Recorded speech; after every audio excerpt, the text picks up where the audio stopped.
Chapter 1001. Lu Ping did not directly prepare the spiritual items for Wang Xuanqi to advance to the mid-stage core forging realm. He hoped that they could obtain it through their own efforts and not blindly rely on Master's help. At the same time, he placed the heavenly gold stone far in front of him to encourage his disciples. Lu Ping handed the water bowl to Wang Xuanqi and said, "This wooling fish is a Dao weapon that Master specially prepared for Huangli Island. It's just that this Dao weapon has not been fully formed yet. Master has no time to spare, so I will temporarily leave this Dao weapon in your care." After handing the heavenly gold stone and wooling fish to Wang Xuanqi, Lu Ping looked at Tian Shenyue and said, "I heard that you have made great progress in the Yingshan Immortal Academy. You have already mastered mid-stage core forging realm pills and are now refining late-stage core forging realm pills?" Tian Shenyue said, "It's all thanks to Master's guidance and cultivation. Disciple has concentrated on studying Master's pill refinement techniques to achieve this." Lu Ping nodded and said, "I have passed on all my pill refinement techniques to you. However, Master still has two great pill refinement techniques. I have already taught you the spiritual explosion technique, so today I will teach you the spirit fire smelting purification technique. This secret technique is very important, so you must use it carefully. You should study it carefully after you leave." Tian Shenyue took the jade slip and thanked Lu Ping. However, he saw Lu Ping open his palm and a small pill furnace appeared in Lu Ping's palm. Tian Shenyue's eyes widened when he saw the pill furnace in Lu Ping's hand. Even the other disciples sucked in a breath of cold air. Top-grade pill furnace, flying rainbow cauldron. Although Junling already had 2 magic treasure pill furnaces and the number of high-grade pill furnaces had increased, it did not mean that Junling had enough pill furnaces. On the contrary, with the expansion of Junling and the increase in the number of pill refinement masters, both pills and pill furnaces were still in short supply. The status of top-grade pill furnaces in the sect did not decrease but increased. Who would have known that Lu Ping actually had a top-grade alchemy furnace on him? In fact, what everyone didn't know was that Junling actually had 3 magic treasure pill furnaces. In addition to Lu Ping's Nachuan cauldron and Tian Lu Laozu's treasure cauldron, Junling had also obtained a treasure cauldron that had condensed 3 treasured seals in the Ying Tian dojo. However, this treasured cauldron was eventually obtained by Celestial Phenomenon Laozu. Even Lu Ping had no idea what Celestial Phenomenon Laozu used it for. Lu Ping noticed the expressions on the disciples' faces. He smiled faintly and said to Tian Shenyue, "Although I prepared this soaring rainbow cauldron for you, it won't be easy for you to obtain it. I will leave this cauldron in fellow Taoist lady's hands. If you can't concoct a late core forging medicinal pellet that satisfies him, you won't be able to obtain it." Lu Ping paused for a moment and continued, "Originally, Master prepared a heaven and earth spiritual fire for you. Unfortunately, a spiritual fire is of great use to Master. Therefore, I will leave this flying rainbow cauldron in front of you. Let's see if you can obtain it or not." Lu Ping looked at his third direct disciple, Du Jialua. Then he took out a jade slip and a jade pendant from his storage artifact and said, "This jade slip is the cultivation method for the 5th Earth True Body that I obtained from Martial Uncle Tian Kong. The 5th Earth True Body is the divine ability that Martial Uncle Tian Kong is proud of. It is a set of Earth attribute spells that can be cultivated to the supreme divine ability level. Currently, Martial Uncle Tian Kong is only 1 step away from being able to cultivate it to the supreme divine ability level. The other people who cultivate this divine ability are your Martial Uncle Tian Shan and Martial Uncle Lu Shantian. Both of them have deep attainments in this divine ability. In the future, if you have any questions, you can ask the 2 of them." Then he took out the jade pendant and said, "This psychic jade pendant is an extremely good treasure for core forging cultivators. It was given to me by your Martial Uncle Shenru. After that, it was upgraded by your Martial Uncle Shenlian.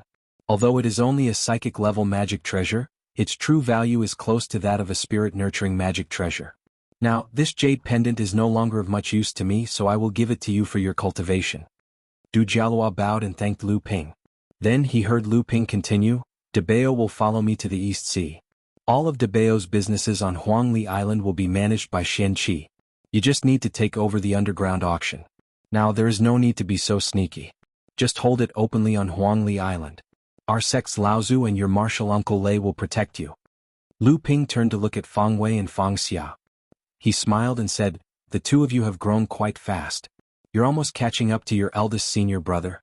Originally, I should praise you, but I don't approve of your pursuit of speed. Instead, you should spend more time polishing your foundation. Otherwise, when your cultivation reaches a certain level in the future, You won't have enough strength and it will be difficult for you to advance any further." Lu Ping's words were not polite at all. His words caused the two siblings' faces to turn red. Lu Ping had no choice but to do so. The two siblings' aptitudes were not the best, but they cultivated diligently. However, they were too ambitious and lacked patience. They only pursued speed.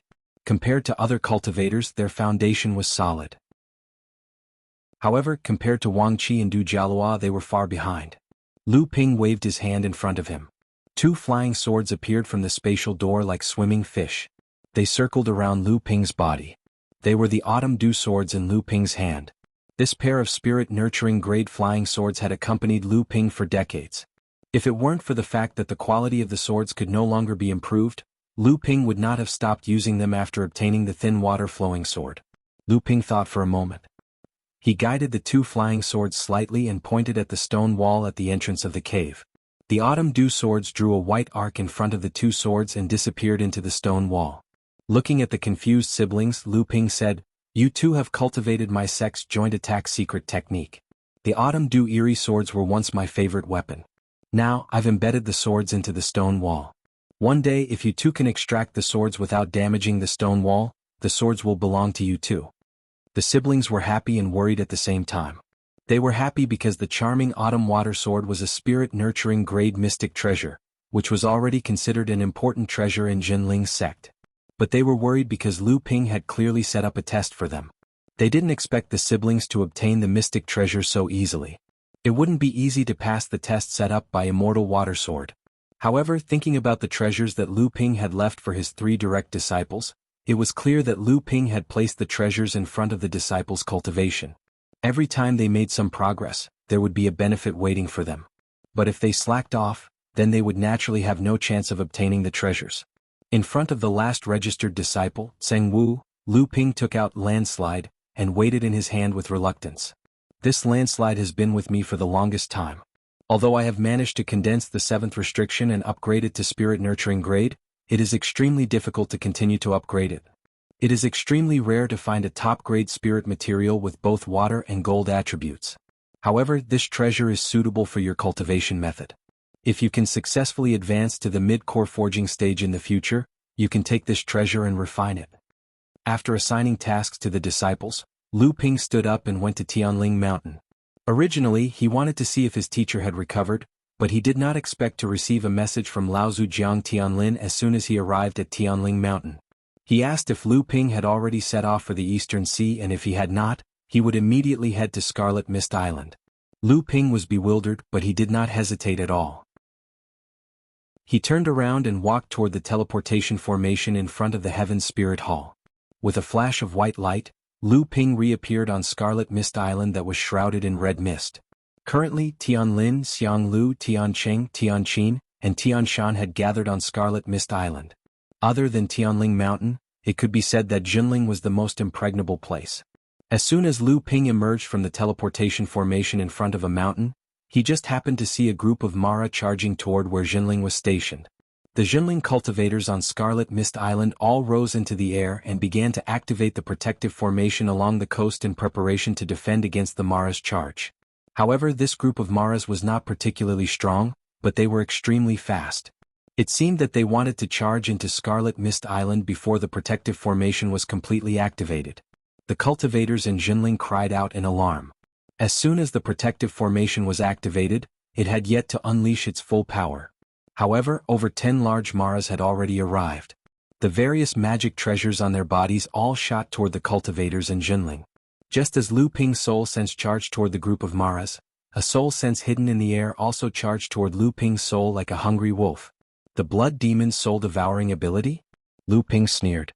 His divine sense suddenly ignited with oily green flames of nothingness that could only be seen by divine sense. The hidden blood demon sensed something amiss and wanted to retreat. However, how could Lu Ping let this opportunity slip away? His divine sense abruptly charged forward and a shrill roar suddenly rang out from the void several li away. Next, a blood-red figure flashed across the horizon before disappearing. Lu Ping did not care about it. He knew that every time Mara attacked, there would be a bloody Mara hiding in the void. His appearance would surely attract the attention of the bloody Mara that was lingering outside Scarlet Mist Island. Although Lu Ping would not attack the ordinary Mara, he did not mind making the bloody Mara that was hiding suffer. Just as the blood demon was defeated and fled, Lu Ping's divine sense immediately sensed that two bloody Mara-level divine senses were once again paying attention to him. However, this time the other party was clearly more cautious. They were only monitoring him to see if he would attack the ordinary Mara that was attacking Scarlet Mist Island.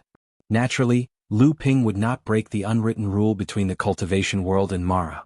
However, just because he did not attack, it did not mean that Lu Ping would not interfere. A young man who was slightly shorter than Lu Ping but several times more muscular than Lu Ping, walked out from behind Lu Ping with a bronze bell in his hand. Chapter 1002.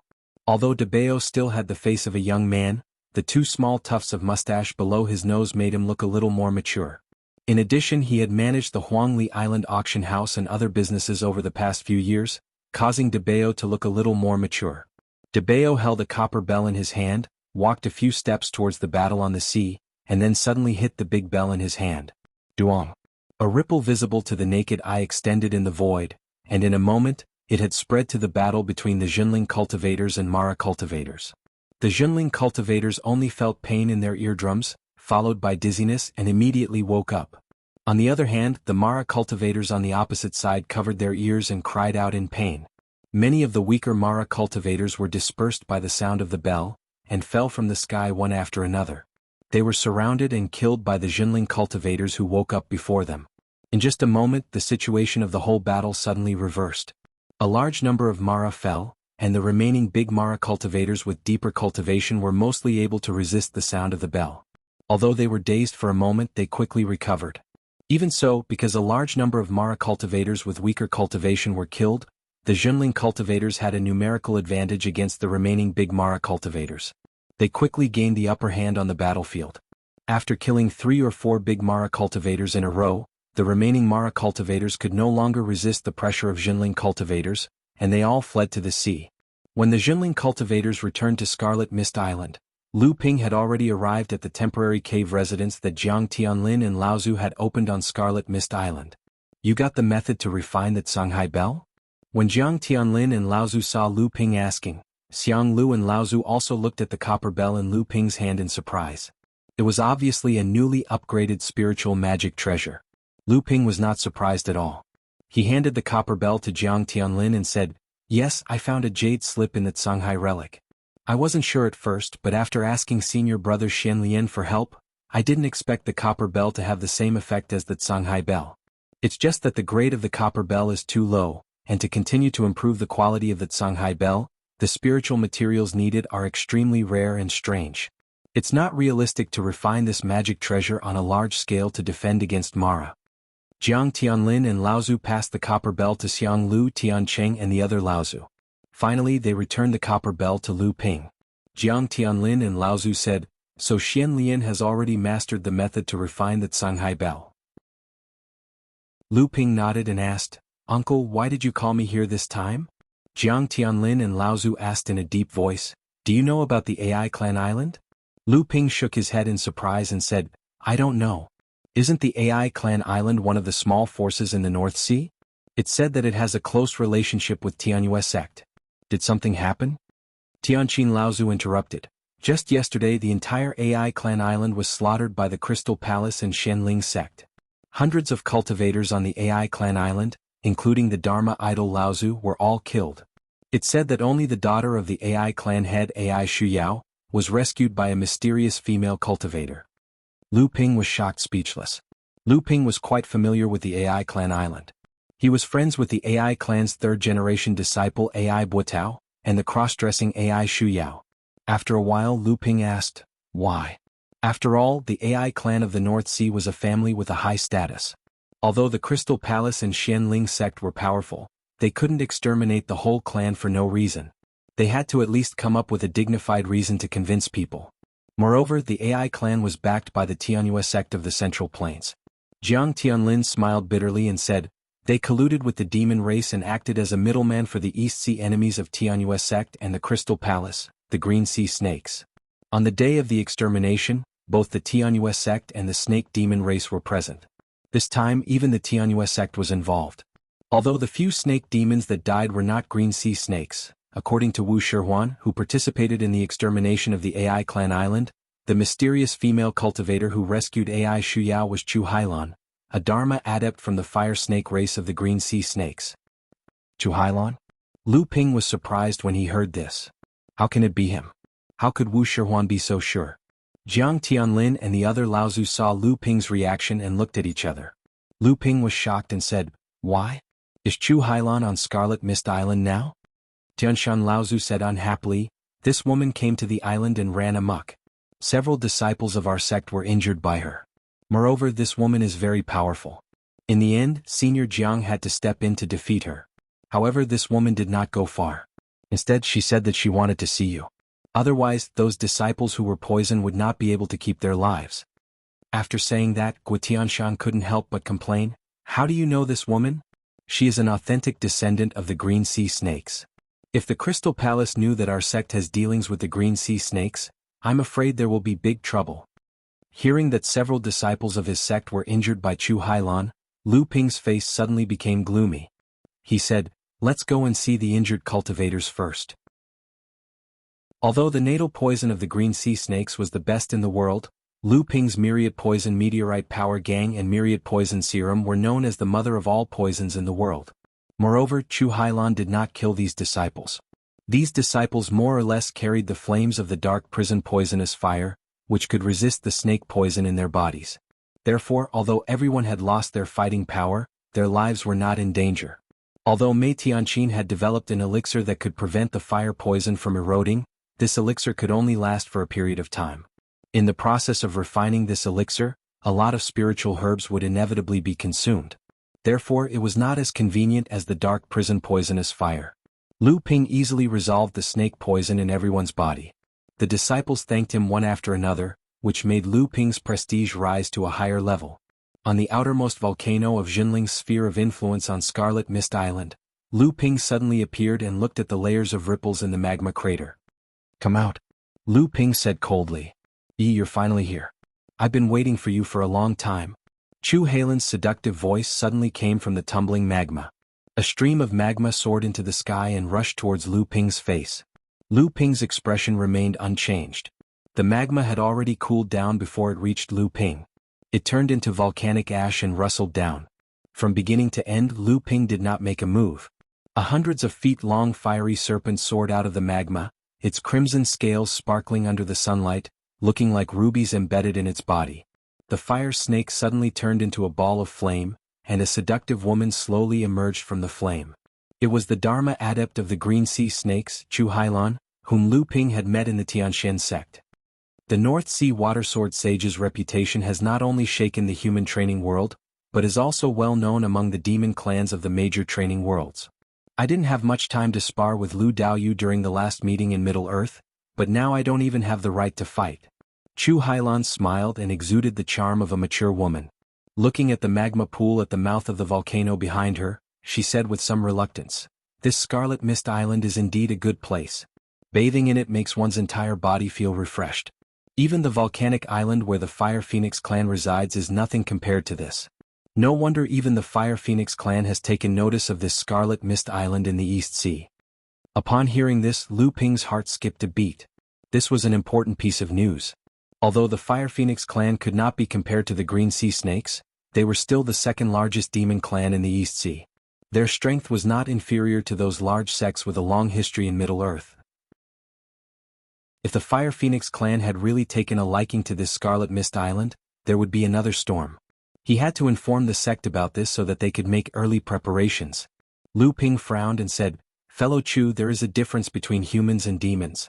You wouldn't have come this time just to compliment me, right?" Seeing the impatient look on Lu Ping's face, Chu Hailan no longer teased him. Her expression became serious and her seductive charm was swept away. Instead, she had a dignified and graceful aura. She said, "This time I need Lu Daoyu's help. Now that the road to the East Sea has been blocked by the Crystal Palace and Xianling sect, all the sects in the North Sea will not provoke the Crystal Palace. If AI Clan's little sister and I want to return to the East Sea, we can only ask for help from Lu Daoyu." Lu Ping sneered and said, "What a joke. Other sects can't provoke the Crystal Palace but can our sect? No matter if it's the Heavenly Moon sect or the Green Sea Snakes, they are all famous forces in the cultivation world. You can wait for these two sects to come to rescue you. Chu Hailan said helplessly, since that's the case, I can only wait for the cultivators of my clan to come to rescue me on this Scarlet Mist Island. Lu Ping's gaze towards Chu Hailan suddenly shrank. He said, you dare to threaten me? If the Crystal Palace and Xianling sect knew that Chu Hailan was hiding on the Scarlet Mist Island, then Jinling would definitely not be able to escape responsibility. Hearing Chu Hailan say this, Lu Ping was naturally furious. Chu Hailan was stimulated by Lu Ping's murderous aura. She was secretly shocked by Lu Ping's tyrannical strength. Even when she faced Wu Shihuan in the past, he did not give her such great pressure. Could it be that the person in front of her was even more powerful than Wu Shihuan? Although Chu Hailan was afraid in her heart, she still resisted. If I really want to threaten you, I can use the Samling as an excuse. Now that the entire North Sea is searching for the AI family's sister and me, and your Jinling is rising so strongly, you will definitely become a thorn in the side of the Crystal Palace. Don't you think that this is a chance to secretly form an alliance with the Green Sea Snakes and the Heavenly Moon sect? Moreover, the Samling will eventually return to the clan to receive the inheritance of the clan. If you help me, I will help you. Chapter 1003. So your husband was killed by Huang Shijun and others who ambushed him after he was defeated by Wu Shihuan? That's right. Chu Hailan's expression did not change in the slightest as she said, although my husband fled in defeat, that Wu Shihuan might not have had it easy either. It's just that I didn't think that the mighty direct lineage cultivator of the Crystal Palace would be so despicable, actually setting up an ambush along the way.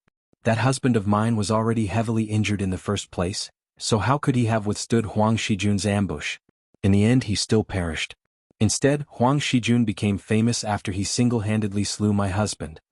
Lu Ping saw that Chu Hailan had chased him from the East Sea to the Central region, and then to the North Sea. It could be seen that the relationship between the couple was very deep. However, Lu Ping couldn't feel the grief of her husband's death from Chu Hailan. From the beginning to the end, Chu Hailan told Lu Ping the process as if it was an unrelated story.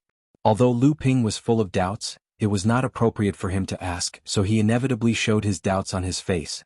Chu Hailan was so smart that she had already understood what Lu Ping was thinking. She said, do you feel that I'm very indifferent to my husband's death, but chasing him for thousands of miles seems contradictory? Lu Ping felt embarrassed that Chu Hailan had seen through his thoughts. However, what he was doing now was like walking on the edge of a bottomless abyss, so he couldn't afford to be careless.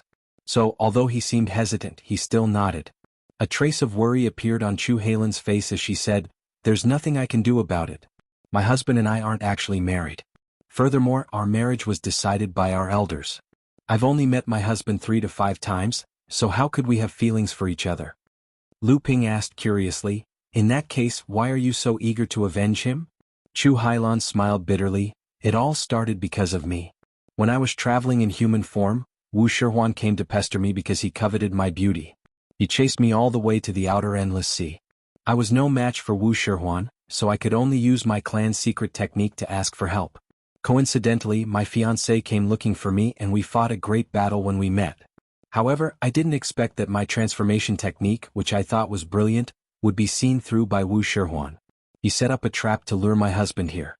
After I was entangled by Ma Shifang, my husband was defeated by Wu Shihuan, and he was killed by Huang Shijun on the way to escape. Chu Hailan paused and continued, Ma Shifang's strength was similar to mine. When I saw my husband being defeated, I naturally escaped. Fortunately, Wu Shihuan was also injured, so I was able to escape unscathed. However, when I returned to the clan, I was reprimanded by the Water Snake clan. They thought that it was because of me that my husband died. My Fire Snake clan is weak to begin with. When the two clans united by marriage, we also asked for help from the Water Snake clan. Now things have backfired. I can only use the excuse of avenging my husband to travel for many years in order to avoid the disputes within the clan. Lu Ping didn't expect Chu Hailan to have such an experience. But to be able to fight Wu Shihuan to such an extent, it seemed like her fiancé's status in the Water Snake clan wasn't low. Otherwise, the Emerald Sea Spirit Snake clan wouldn't have vented their anger on Chu Hailan because of her fiancé's death. At this time, Lu Ping didn't know what to say, but he was still a little nervous. With Chu Hailan's current situation among the Green Sea Snakes, would she still be able to help Samling obtain the inheritance? Chu Hailan seemed to be able to understand Lu Ping's thoughts. Seeing that Lu Ping didn't speak, she quickly guessed his thoughts again. She asked, "Are you worried about Samling's inheritance?" Lu Ping was a little vulnerable to this woman's intuition, so he could only nod and admit it. Chu Hailan smiled and said, "With the qualifications and strength of these three little guys, you should not be worried about whether they can accept the inheritance, but whether you can bring them out after accepting the inheritance."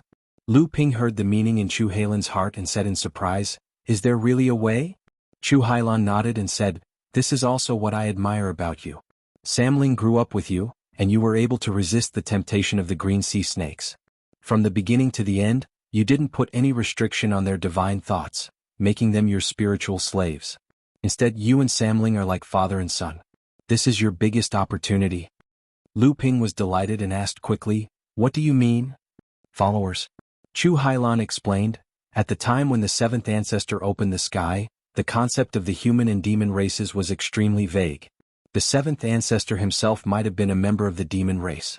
Later on, even though there were differences between the two races, the relationship between the two races was still equal. Many of the ancient Almighty people simply abandoned the concept of race. At that time, the Almighty people had many followers.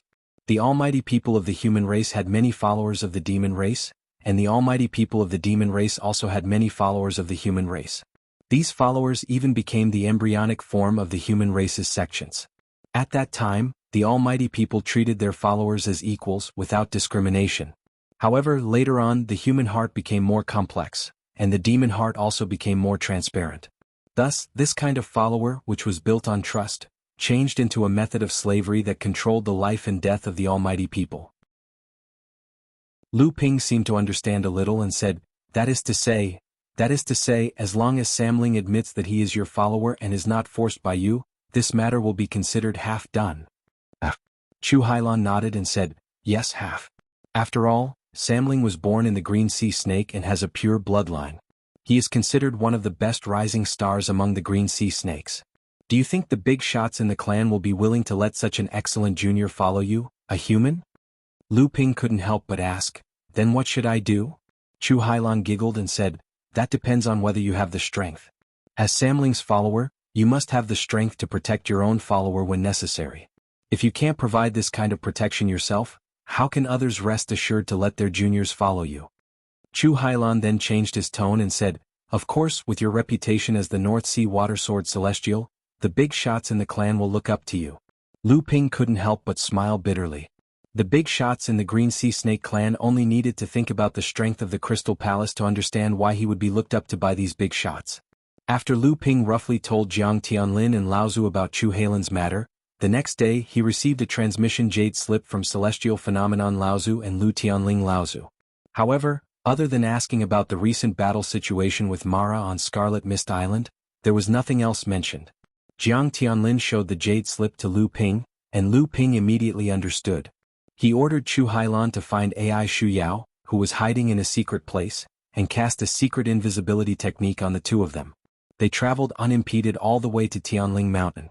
Along the way, the detection restrictions in the various Zhenling arrays were not triggered at all, and the few Dharma adepts also ignored it.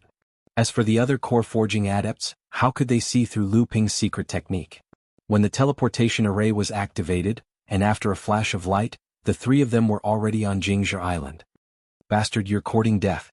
As soon as Lu Ping and the other two arrived on Jianghu Island, they heard Tiankong Laozu's earth-shattering roar, followed by a shocking murderous intent that swept through the entire island. Chu Hailan had already known beforehand that there was an extremely strong mid-Dharma adept from Zhenling sect stationed on Jianghu Island. When she heard Patriarch Tiankang's sudden shout, she instinctively circulated all the inner yuan in her body. Her aura was just as strong and violent, which gave Patriarch Tiankong a fright. The murderous aura that filled the sky instantly froze. Lu Ping, on the other hand, knew that this was a misunderstanding, but there was no time to explain now. In a flash, he had already disappeared. At this time, Chu Hailan also knew that she had made a mistake, and she hurriedly retracted her aura. However, her soaring demonic aura could no longer be concealed. Tiankong Laozu, who was originally about to leave the island, turned around and charged towards Chu Hailan. Ji Xianxian stuffed the last top-grade spirit stone into the wooden bird puppet beneath his feet. The wooden bird, which was originally dispirited and unpracticed, glowed brightly. It flapped its wings more nimbly, and its speed instantly doubled. Ji Xuanxuan's heart was bleeding. Ji Xianxian's heart was bleeding. The 3 top-grade spirit stones he had were obtained from Lu Ping after wasting half a kilogram of saliva. He didn't expect that the 3 top-grade spirit stones would be wasted on the short journey from Hearing Waves Island to Jianghu Island. This was not what made Ji Xuanxuan's heart ache the most. What pained him the most was the wooden bird puppet beneath his feet. It should be known that the wings of this wooden bird puppet were made from the branches and leaves that Ji Xianxian had saved from the gray willow tree when he was creating Lu Ping's avatar. Needless to say, it was impossible for it to escape so far under the pursuit of a blood Shura. However, this puppet had already reached its limit under Ji Xuanxuan's continuous overloading, and was already on the verge of becoming useless. He could only hope that it could persevere until Jianghu Island. Otherwise, not only would he lose his life, even Soundwaves Island would probably be completely slaughtered. A blood-red light was getting closer and closer behind Ji Xianxian. Ji Xianxian could see the hideous smile on the blood Shura's face hidden in the blood-red light. Ji Xianxian had no choice but to release the last spirit snake puppet on him, hoping that it could buy him some time. Jianghu Island was only a few hundred kilometers away. Explode. Ji Xuanxuan's eyes were bloodshot. Seeing that the spine of the spirit snake puppet made from a branch of the gray willow tree could not withstand more than 2 or 3 blows from the blood Shura, Ji Xianxian gritted his teeth and detonated the puppet. Boom. The spirit snake puppet exploded, and the spine of the gray willow tree turned into 12 bone spikes that shot towards the blood Shura. Ji Xuanxuan's face paled, and a mouthful of blood sprayed onto the back of the puppet bird beneath his feet. Jianghu Island was finally close, but before Ji Xianxian could reveal the slightest hint of joy, the blood Shura suddenly broke through the blockade of the 12 bone spikes and chased after Ji Xianxian a few hundred meters away. The primordial spirit treasure in his hand flew out, turning into a flying wheel that slashed towards Ji Xuanxuan's back. Chapter 1004. Die, Evildoer. Even though Old Ancestor Heavenly Peace couldn't detect Chu Halen's background in that instant, the demonic aura that Chu Halen's aura burst out just now couldn't be wrong.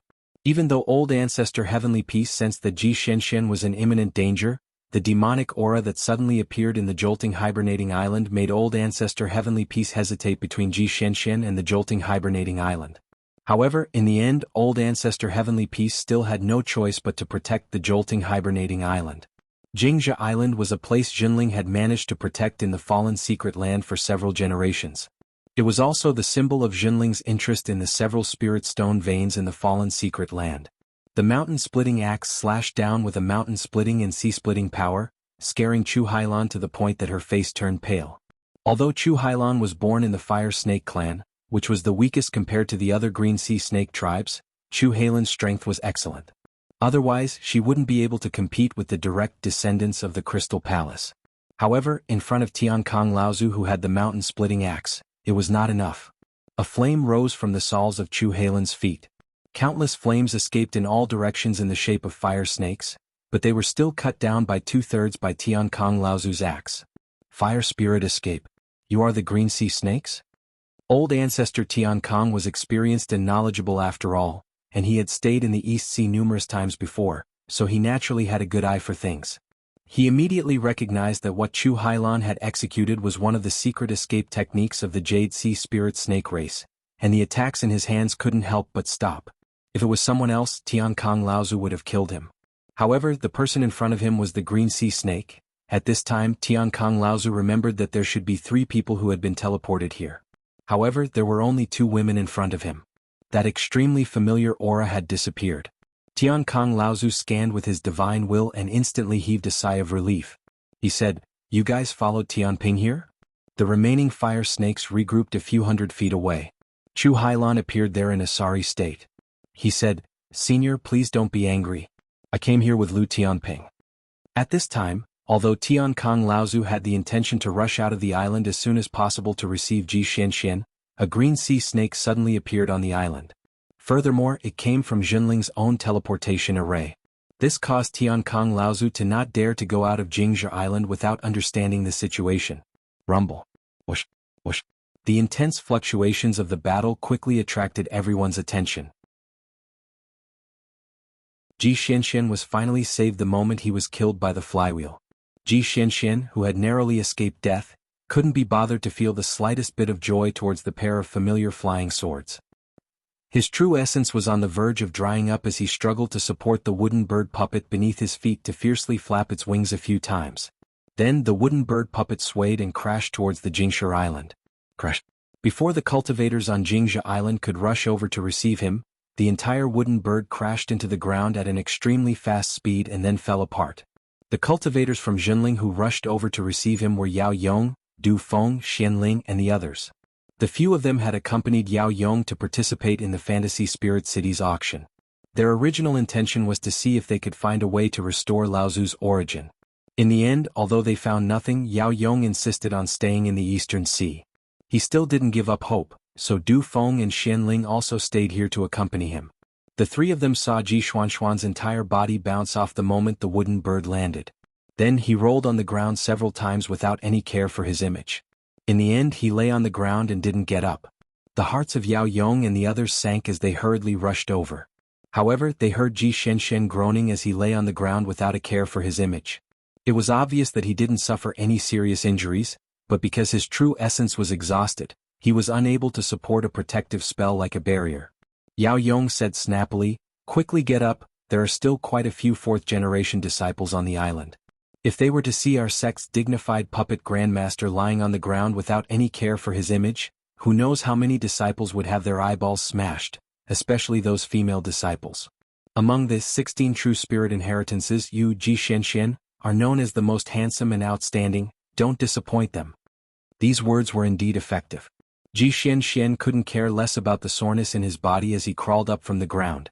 He tidied up his clothes and looked around, only to discover that the startled disciples on the island were all looking up at the battle between Lu Ping and the blood Azura that was chasing after him. No one had noticed him. The spirit that Ji Shenshen had just mustered immediately dissipated as he said, "Like I said, there's no place for us to stand out with this guy around. The number one in appearance really can't compare to the number one in strength." Du Feng saw that Ji Shenshen had fled to the jolting hibernation island in such a sorry state. It was obvious that there was an extremely important matter, but this fellow was rambling about without any proper business. Thus Du Feng said coldly, "Speak." Ji Shenshen was startled by Du Feng's cold shout. Only then did he put away his previous playful expression and said, "The Soundwave Island has been besieged by Mara and is in imminent danger. I originally came here to ask for reinforcements, but it seems that there's no need for that now." As he spoke, Ji Shenshen turned his gaze towards the battle between Lu Ping and the blood Azura.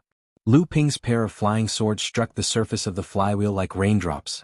Although the flywheel could display the power of a spiritual treasure in the hands of the blood Azura, the combination of the thin water Everflow sword could also compete with a spiritual treasure. Moreover, the pair of flying swords were currently in Lu Ping's hands. From the beginning, Lu Ping had used swordsmanship to entangle the blood Azura's spiritual treasure. The two flying swords shot out more than 100,000 sword lights. Every 1,296 sword lights condensed into a sword dragon. A total of 100 sword dragons weaved a huge sword net in the sky, trapping the flywheel within. No matter how hard it tried, it was unable to break through the restraints of the sword net. In a moment of desperation, the blood Azura wanted to personally tear apart the sword net, but was forced back by the sword chi that shot out from the sword net. Most of the blood Azura's abilities were based on the spiritual treasure. Now that the spiritual treasure had been trapped by Lu Ping, the blood Azura's own strength was only slightly stronger than an ordinary early Dharma adept. Although Lu Ping had also lost the thin water Everflow sword, Lu Ping himself had never admitted that he was a pure swordsman. Lu Ping opened his palm and 5 torrents formed in mid-air, entangling the blood Azura. The blood Azura obviously did not expect Lu Ping to be able to use such a powerful magical power so casually after using the magical power of the spiritual treasure that could trap it.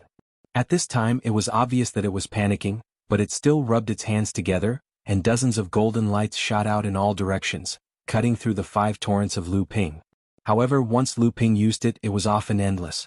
The split torrents suddenly split again, and the sky full of drizzle pierced the body of the blood Azura. This blood Azura was a gold Azura, and a copper-colored light shield suddenly appeared all over its body. Although the art of traveling through clouds and summoning rain was a meticulous attack, it could not pierce through this protective light shield. However, what the blood Azura did not see was that although the sky full of drizzle could not pierce through its protective spell, when the drizzle fell at its feet, it slowly formed a pool of water. At this time, the Blood Shura was already a little frightened. It had fought with human Dharma adepts several times, but when it came to early Dharma adepts, it was always successful.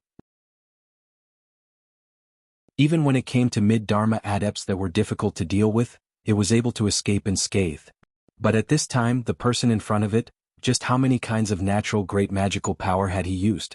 The Blood Azura was a little scared. An instinct made it realize that at this time, it seemed to have fallen into the trap of the person in front of it. When it looked down in a daze, it suddenly saw that the water under its feet did not fall because it was in mid-air. Instead, it accumulated more and more, forming a small lake in the sky. The danger in the Blood Azura's heart became more and more critical. Rays of Gung-Jin essence dispersed from its body, and the flying wheel trapped in the sword net suddenly shook violently. It attacked in all directions in the sword net, smashing 4 or 5 sword dragons in a row and almost breaking out of the sword net. However, it was a little too late. Lu Ping raised both palms, and the lake in the sky suddenly rose up with a monstrous wave, crashing down on the Blood Azura's head with the force of a mountain. Blue Waves Technique. The Blood Azura dispelled its own Gung-Jin essence as if it did not care for its life, trying to split the huge wave in front of it. However, it did not see Lu Ping behind the huge wave. His hands formed a few more spells and then suddenly pushed. The originally monstrous wave suddenly rose by 30 feet, and the power contained in it was even greater. Pushing Waves Technique. It was a great spell recorded in the Art of Vast Sea. Although Lu Ping had refined a great spell talisman in the Avatar Cloud, he couldn't upgrade it into a great spell seed to form his natal great spell. Even so, the power of this auxiliary remarkable power was still not to be underestimated. The Blood Azura could no longer resist the power contained in the huge wave.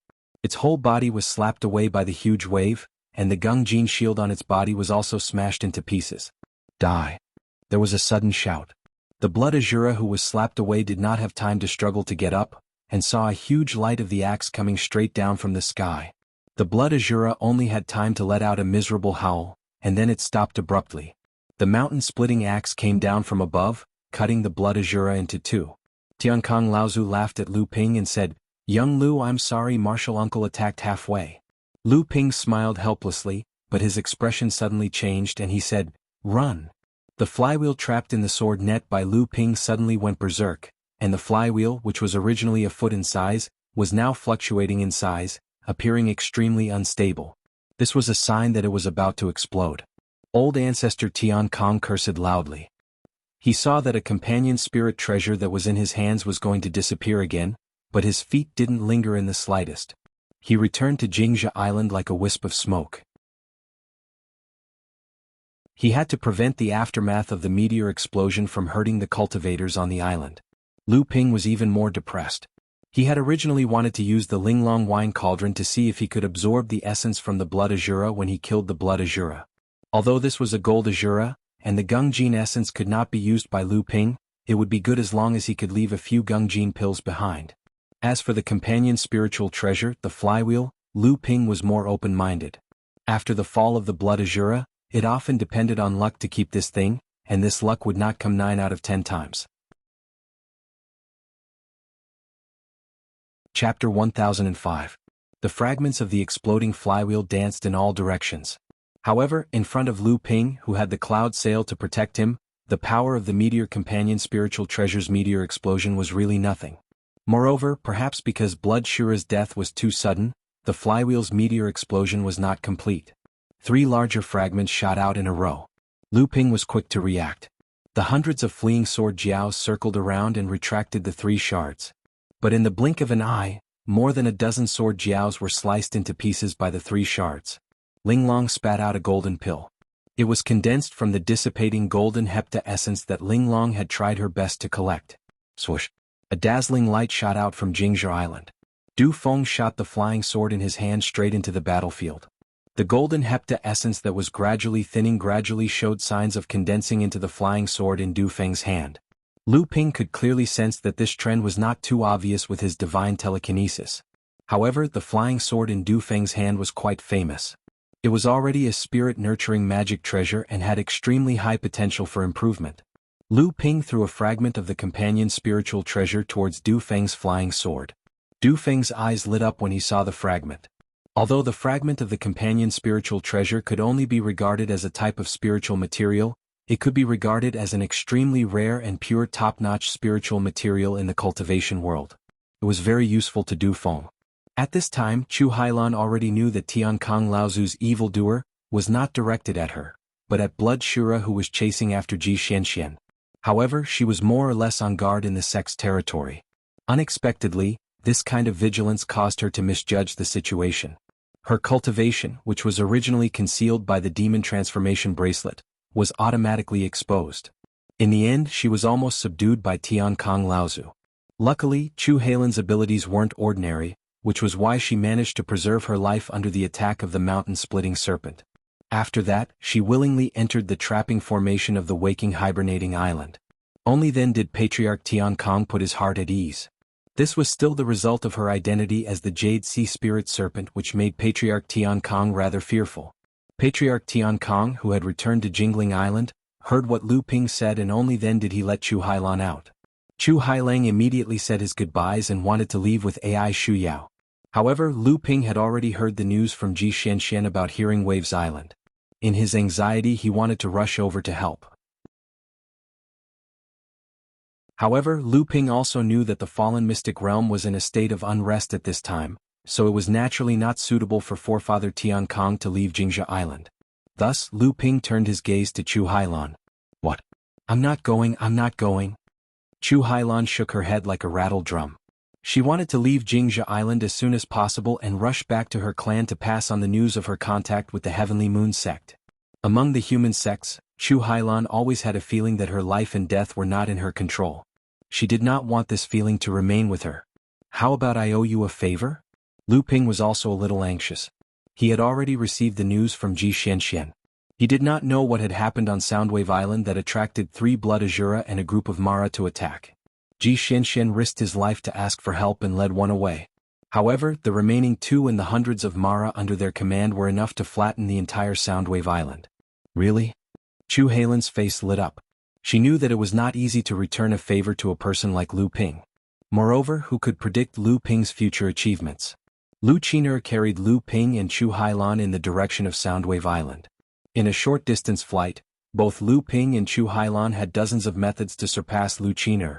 However, if it was a long-distance flight, Lu Qiner had a natural advantage as a flying Yao cultivator. From Ji Xuanxuan's words, Mara's sudden attack on Soundwave Island seemed rather strange. However, Soundwave Island had been under the management of Qi Lianying and Yin Xianchu for the past few years. It was possible for them to resist the attack of this group of Mara for a short period of time. Moreover, Yin Xianchu had already pushed his cultivation to the edge of refining a spiritual object for the 3rd time. If it was not for the fact that he had no confidence in refining the 3 Ice River Hearts to achieve a 9th-grade golden core, Yin Xianchu would have long since advanced to the peak of core forging. Even so, with Yin Xuanchu's elusive assassination methods, trying to assassinate a Blood Shura was akin to courting death. However, it was not impossible to pin it down. "I hope they can hold out until I come to help." Lu Ping was deeply worried. Chu Hailan did not have such thoughts. She had only come to help out because of Lu Ping's favor. The life and death of the people on Soundwave Island had nothing to do with her. Away from Tiankong Laozu's vigilant gaze, Chu Hailan felt relaxed. Instead, she chatted incessantly with the flying Lu Qiner. Outside Soundwave Island, Yin Xianchu was bathed in blood. However, his expression was still cold and solemn, as if the injuries on his body did not belong to him. He held the Taishen thorn in his hand in a reverse grip. Drops of Kuei water essence dripped from the thorn's tip, then evaporated into spiritual energy and dispersed in the air. Dozens of feet away, a Blood Shura looked at the transparent hole in its arm in surprise. It did not expect that it would be injured by the human clan's minor repairs. This made it extremely angry, but at the same time, it also made it feel a little more afraid of the person in front of it. Yin Xianchu had been entangled with this Blood Shura for more than 4 hours. At this moment he was almost at his limit. Just now he had almost died in the hands of this Blood Shura. If it was not for the fact that his method of concealing his tracks was not low, Yin Xianchu would have died many times over. This guy's companion's spiritual treasure was actually invisible. How could it be the same as Lu Tianping's Aqua Sword? No, it was even more powerful than the Aqua Sword. If Yin Xuanchu's attainments in concealment were not low, he would have died many times over. The rumbling from afar made Yin Xianchu feel slightly relieved. At least until now, the other blood Shura had not broken the island's protective formation. Although Qi Lianying's cultivation had just broken through to the 8th layer of the core forging realm, his strength was not weaker than Ji Xuanxuan's. With the island's protective formation and the group of cultivators on the island, they should be able to resist, but they would not be able to hold on for long. Why hasn't that bastard Ji Shenshen returned yet? He couldn't have been killed by that golden Azura on the way, right? If that's the case, then there's no hope for today's battle. When the time comes, I'll just try my best to rescue Qi Lianying, and the others can only fend for themselves. Speaking of which, the relationship between Qi Lianying and Lu Tianping was unclear.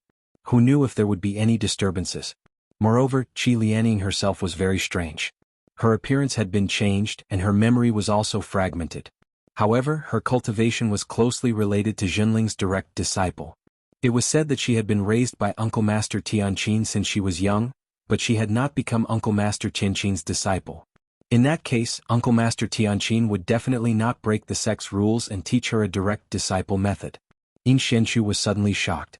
How could he be distracted at such a moment of life and death? When he looked at the blood Shura in front of him, he saw that the blood Shura was also looking at Yin Xianchu and smiling coldly. The wound on his arm was still dripping with the blood of the blood Shura, but it was no longer the essence of Kuei water, but ordinary water. Not good. Why did this fellow's supernatural power look like the art of deceiving the heavens and sea? Yin Xuanchu's intuition, trained from walking on the edge of life and death, told him that he was now at the moment of life and death. Yin Xianchu turned to the side and blocked with the Taishan thorn in his hand. With a crisp clang, the Taishan thorn that had just been repaired was cut open by the blood Shura's invisible spiritual treasure. Yin Xianchu did not care about the pain. This Taishan thorn was something that Lu Ping had entrusted to him to hand over to Qi Lianying. It was only because of the critical situation that Yin Xianchu had to restrain the blood Shura alone that Qi Lianying had temporarily given him the Taishan thorn. Although Yin Xianchu had blocked the blood Shura's invisible spiritual treasure and tried his best to dodge sideways, a huge force still hit his back without any warning. Yin Xianchu followed this force and abruptly flew forward for over 1,000 feet. He could no longer hold back the blood in his heart, and he directly spat out an arrow of blood 3 feet away. Then it turned into a blood-colored ice cube that emitted a chilling aura and fell onto the surface of the sea. The blood Shura, laughing strangely, appeared where Yin Xianchu had been standing, and the previous illusion turned into a pool of water and fell from mid-air. Damn, it was exactly the same as the art of deceiving the heavens and sea. At this moment, a loud bang suddenly came from the direction of Soundwave Island in the distance, followed by shouts of killing. Yin Xuanchu's heart trembled. Oh no, the island's protective formation was broken. Yin Xianchu wanted to retreat.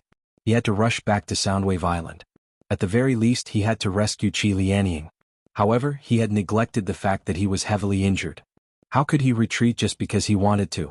Moreover, there was a blood Shura eyeing him covetously. At this moment, this blood Shura seemed to be even more anxious than he was. With a howl, it pounced towards Yin Xianchu. A strange force firmly bound Yin Xianchu in midair. Even if he wanted to hide himself, he would have to expend a great deal of energy to break through this restraint.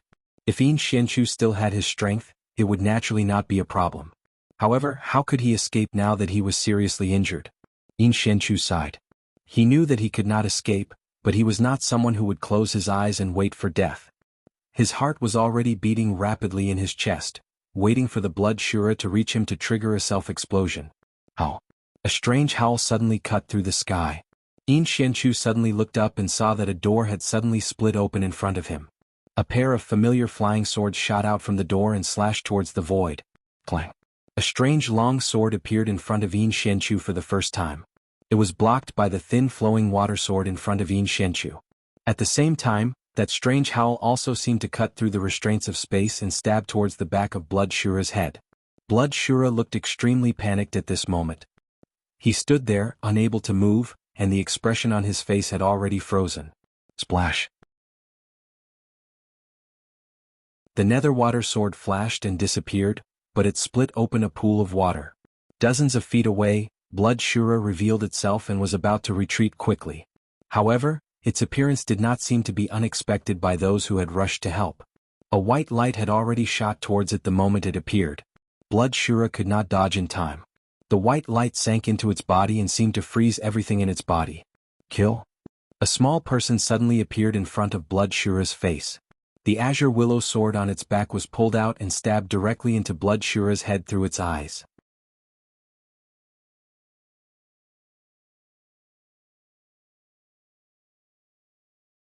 On Soundwave Island, just as Yin Shenshu had been injured by the Blood Shura and was on the verge of death, the island-protecting formation that Qi Lianying was presiding over was finally broken by the attacks of another Blood Shura and more than 100 Mara.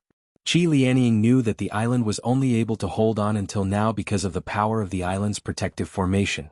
Although there were nearly 10 core forging realm cultivators on the island, most of them were at the early and mid-stage core forging realm. In the face of the White Jade Devil led by Blood Azura, Soundwave Island was almost defenseless.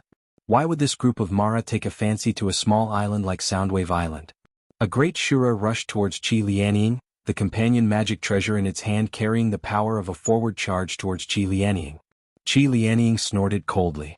Her sleeves stirred up a curtain in midair. The companion magic treasure was hindered layer by layer under the curtain. In the end, the power of the magic treasure was dissolved. Then the pair of sleeves flipped up, forming a curtain wall that enveloped the Great Shura. The Great Shura rushed left and right, but the magic treasure in its hand was useless no matter where it hit. It could not break through the curtain wall. The Great Shura had never encountered such a strange situation. For a moment it was very anxious. It raised its head and roared, beginning to call for help from its companions. Qi Lianying's face was as gloomy as frost. A pair of short swords appeared in her hands along her sleeves, and then she rushed into the curtain wall with them.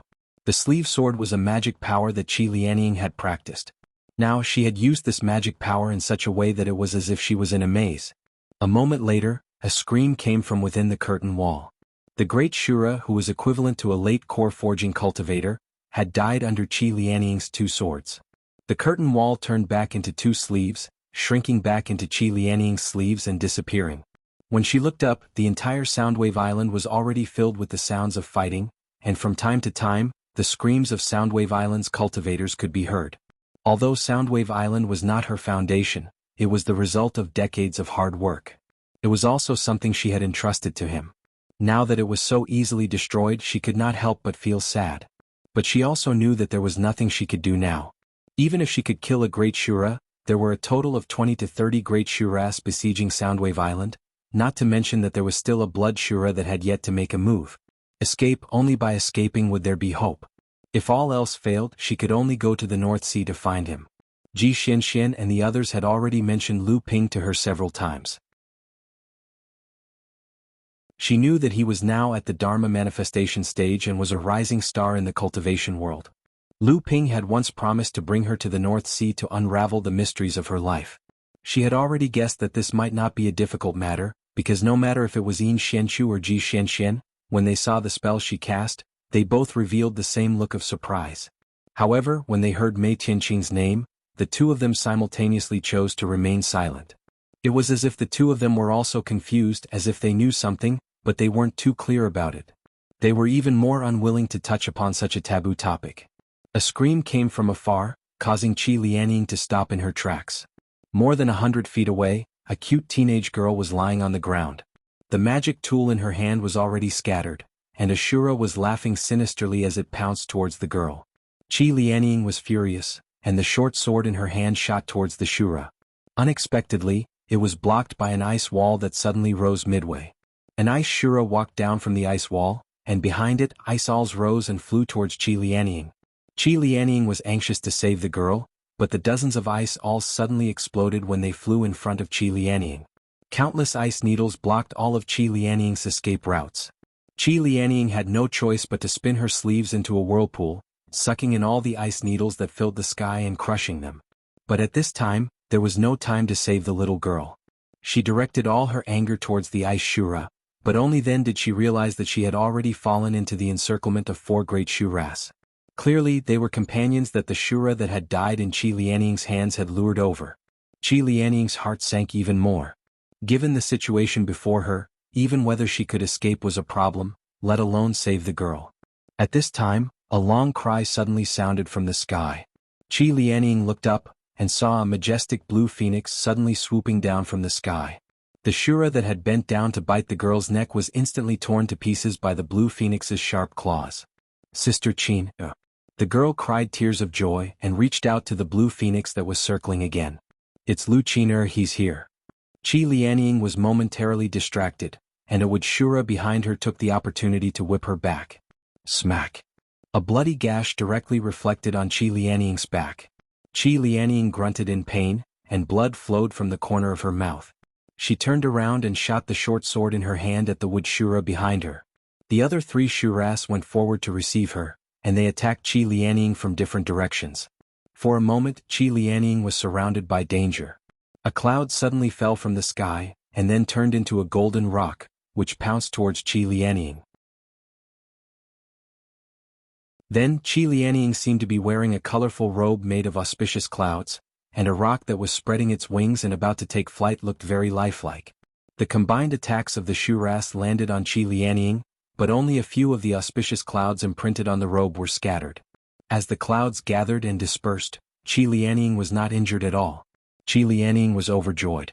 After Ji Xianxian came to Soundwave Island, she had asked about Lu Ping's recent situation in detail and learned that Lu Ping had 2 great spiritual treasures, one of which was the Golden Rock Cloud Sail. The Golden Rock auspicious cloud robe that she was wearing now was obviously transformed from that cloud sail. Without any worries, Qi Lianying did not care about the continuous attacks from the other 3 Shuras. The short sword in her hand was hidden in her sleeves, and she only cared about the Wuxia that had whipped her just now. Wu Yan was now also a core forging cultivator, but he knew his own ability. It was already a blessing from the heavens to be able to advance to the core forging stage and have an extra 200 to 300 years of lifespan. In this life, his cultivation would probably not be able to advance even an inch. However, at this time, looking at the 7 or 8 minor repair Shuras in front of him, he was a little envious of Hong Ying and Yi Buki. Hong Ying was currently preparing to condense a heaven and earth spiritual object to advance to the mid-stage of the core forging stage, while Yi Buki was already at the 4th stage of the core forging stage. He was almost the strongest in the entire island apart from the 3 vice island lords. If he had the cultivation of the 2 of them, he could fight the current situation head-on. Even if he failed, he would have a chance to escape. However, facing the siege of 7 or 8 minor repairs Shuras that were only equivalent to the late stage of the blood condensation realm, Wu Yan actually felt powerless. His death was not to be regretted, but behind him was the treasure vault of Soundwave Island. All the resources accumulated over the years were in this treasure vault. More importantly, there was Wu Yan's own pair of children in the treasure vault. Deputy Island Master Ji had once said that his son and daughter were qualified to enter Zhenling's sect. In the future, they might even have the chance to become Zhenling sect's inner sect disciples. He, Wu Yan, had already reached the end of his life, but no matter what, he had to fight for his son and daughter.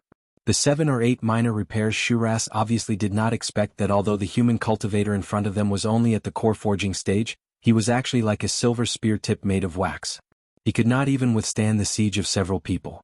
Although the door behind this human cultivator was sealed, the aura inside could not be hidden from the Shuras who were born to devour spirits. Faced with the temptation, they could no longer resist and began to move restlessly. Wu Yan tightly held a medicinal pestle in his hand. This was a magic treasure that his master had given to Hong Ying. Now that Hong Ying had no use for it, he gave it to him. This was the only life-saving item on him. The 7 or 8 minor repairs Shuras shouted and rushed towards him. Wu Yan's eyes were bloodshot. The feeling of impending death forced him to howl loudly to boost his courage.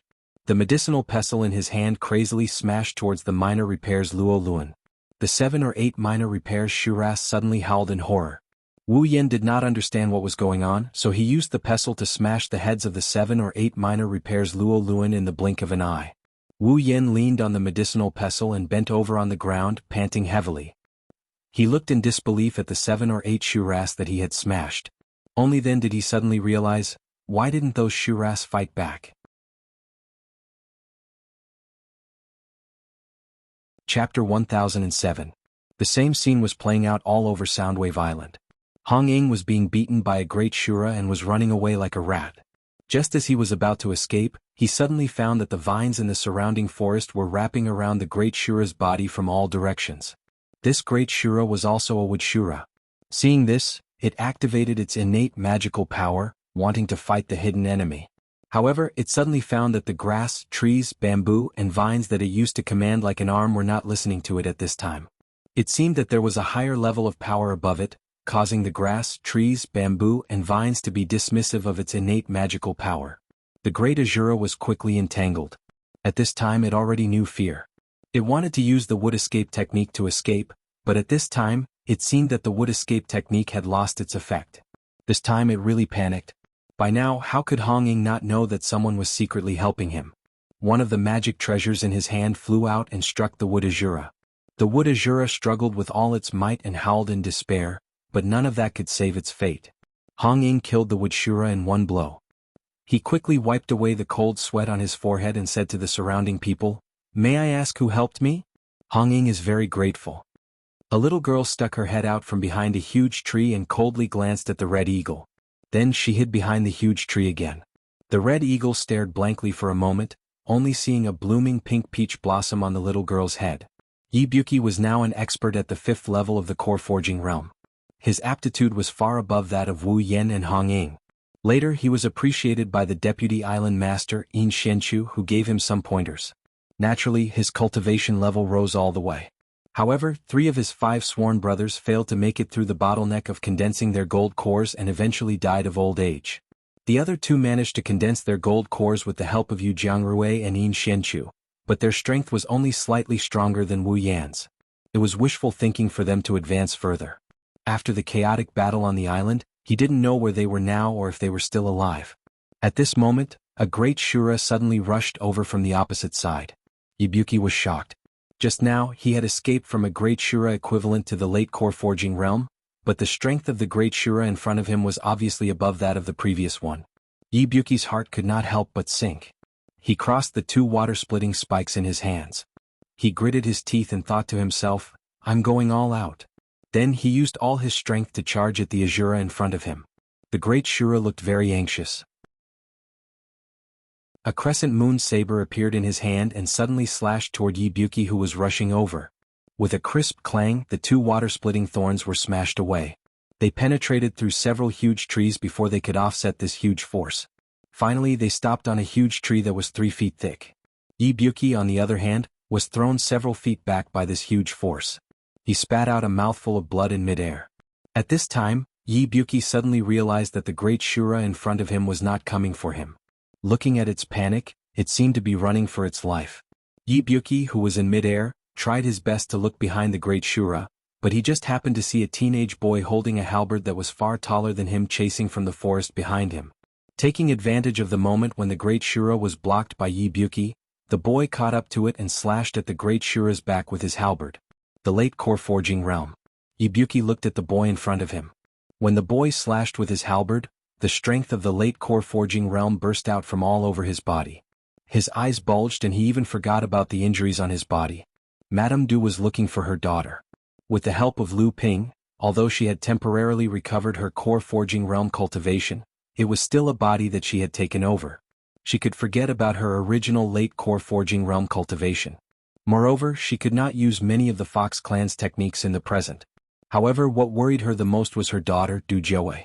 Du Jiawei was Du Jialuo's half-sister. Du Jiawei was now in the late blood condensation realm. Because she had the Fox clan's bloodline, she could take human form at the late blood condensation realm. Du Jiawei became extremely rebellious after she took human form. In addition, Qi Lianing was very fond of Du Jiawei. Under her indulgence, the entire Listening Waves Island treated Du Jiawei like a princess. This further encouraged Du Jiawei to be unruly and willful. She even began to ignore Madame Du's words. This situation only changed after Vice Island Lord Ji Xianxian arrived. Ever since the little girl met Ji Xianxian, she had been pestering Ji Xianxian to practice puppet techniques. That day, when Mara besieged Listening Waves Island, Ji Xianxian took the risk to go to Jingzhi Island. The little girl refused to let him go.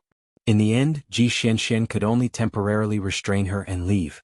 After the little girl broke free from the restriction, she disappeared. What Madame Du was most afraid of was that the little girl would recklessly rush out of the island to find Ji Xianxian. Madame Du was anxious to find her daughter, so she did not notice the abnormality that happened when she passed through the forest on the island. By the time she realized that something was wrong, several Azuras had emerged from the trees and the ground, surrounding her. Madame Du was greatly shocked. Her 10 fingers grew long nails and she brought out a horsetail whisk from her storage magic artifact. The horsetail whisk was somewhat peculiar. It was fluffy like a fox's tail. Truth be told, this horsetail whisk was a magic treasure forged from the tail of Madame Du's fleshly body after she had taken over the body. Madame Du's strength was at most at the early stage of core forging. Even though she had the experience of being at the late stage of core forging, it could only help her endure a little longer under the siege of Mara. Even so, Madame Du was still surrounded by a few Mara and was covered in wounds. The dripping blood further fueled Mara's rage. Soon Madame Du suffered another heavy injury. Seeing that Madame Du was about to die here, a great Azura pounced towards Madame Du with a sinister smile. However, it suddenly tilted its neck back and used its hands to grab at the area below its neck. A rope had been strangled there at some point. The great Azura's body that was leaning forward suddenly flew backwards, and its head was separated midway. Then there was an explosion in the air and a whip shadow swept over once again. A devil Azura could not dodge in time and was whipped out of the black mist. It fell to the ground and twitched a few times before it could no longer move. Before Madame Du fainted, she saw a girl who was not much younger than her daughter holding a long whip in her hand. Every time the whip lashed out, Amara would be whipped away. The pair of short daggers in Lu Linger's hands danced up and down, but they only protected her whole body. Meanwhile, she was using her Ice Soul Divine ability. Every time she launched an attack in the air, Ashura or Shioma would be frozen into an ice sculpture. Every time an ice sculpture was formed, Lu Linger would chuckle proudly. But once Ashura dodged her Ice Soul Divine ability, he would inevitably be chased by Lu Linger, who was full of anger. In the end, he would not stop until he was turned into an ice sculpture. Ling, our father wants you to find Aunt Ing. Why haven't you gone yet? Lu Bai supported the unconscious Madame Du and walked out of the woods. But when she saw Lu Linger playing happily, her face immediately sank and she shouted unhappily. Although Lu Linger was naughty, she was very respectful towards her elder sister Lu Bai. Hearing this, she was very unhappy and said, I know. After that, she casually smashed a frozen devil Azura into pieces, then turned into a white light and disappeared. Yu Jiangrui no longer planned to escape. These years of comfortable life on Soundwave Island had made Yu Jiangrui no longer want to live a wandering life. More importantly, his lifespan was running out. Although Yu Jiangrui had reached the core forging realm through Lu Ping's core transferring secret technique, it was only a pseudo-core forging realm cultivation base.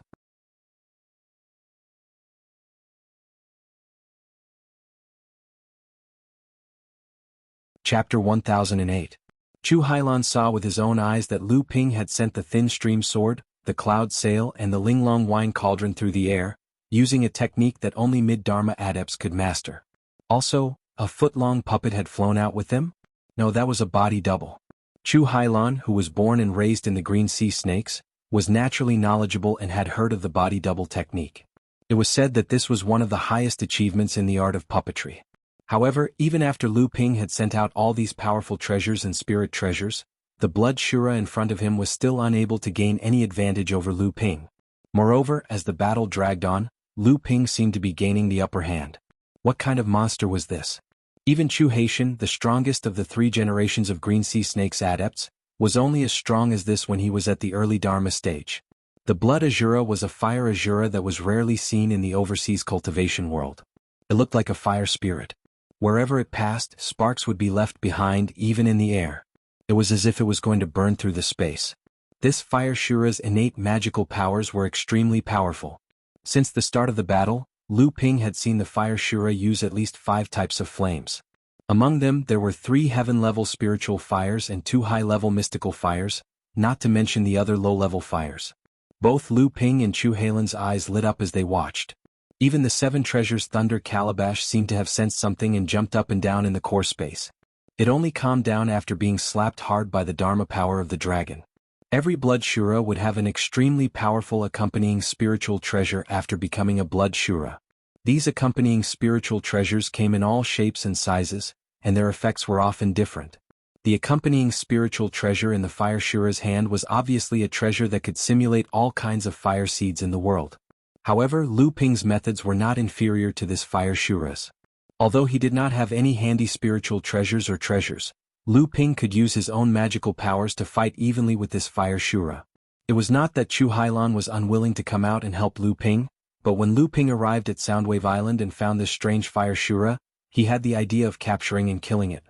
He wanted Chu Hailan to hide in the side and block the Shura's path when it was ready to escape. Therefore, from the beginning to the end, Chu Hailan did not appear on the battlefield, but hid in the void, ready to strike at any time.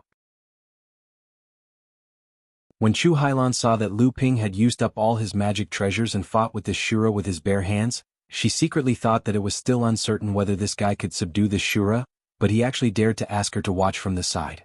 However, the result gave Chu Hailan a new understanding of Lu Ping's strength. The battle between water and fire was originally a violent collision. The sea of fire and the monstrous waves fought in mid-air, dyeing the entire sky half fiery red and half eerie blue. The explosive roar was deafening. The three powerful great Shuras who were originally by the Blood Shura's side were shaken by the battle between the two, let alone coming forward to help. Lu Ping was greatly surprised. The fire Shura in front of him was clearly far more powerful than ordinary Blood Shura. The spiritual treasure in its hand was always wrapped in flames, and its original appearance could not be seen. However, the type of flames was constantly changing. Even if Lu Ping used several kinds of magic, he still could not do anything to it. At this time, the fire Shura also felt that something was wrong. There had been no news of its two companions until now. After it broke the island's protective formation, a group of subordinates rushed to the island, but their breaths disappeared one by one from its divine thoughts. However, what it was most afraid of was the human practitioner in front of it. His cultivation was unfathomable, and he had endless magic skills. As a rare fire Shura in the overseas Mara tribe, it occupied a very special position in the Mara tribe with its own strength. Ordinary Mara of the same level were no match for it at all. However, the person in front of it was able to fight it so well, and as time went on, the fire Shura even felt a sense of weakness. However, the person in front of it was still like a raging sea, and the magic skills and spells in his hands were coming at it one after another. At this time, the fire Shura had the intention to retreat, but the opposite Lu Ping obviously would not let it go so easily.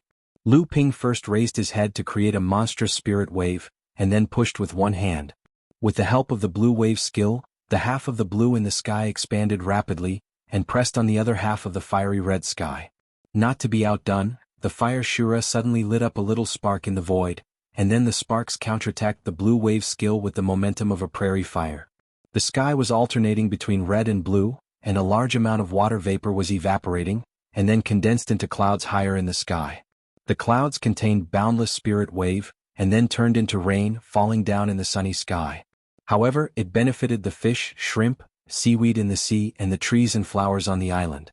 Lu Ping pushed forward with one hand and cast the art of cloud and rain, turning the fine rain into an offensive attack.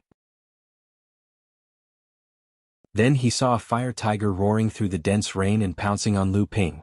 Lu Ping's eyes widened in surprise as he saw a fire tiger pouncing through the rain. Lu Ping could not dodge in time, and was pounced on by the fire tiger. His whole body was turned into water in the fire tiger's mouth, and then evaporated.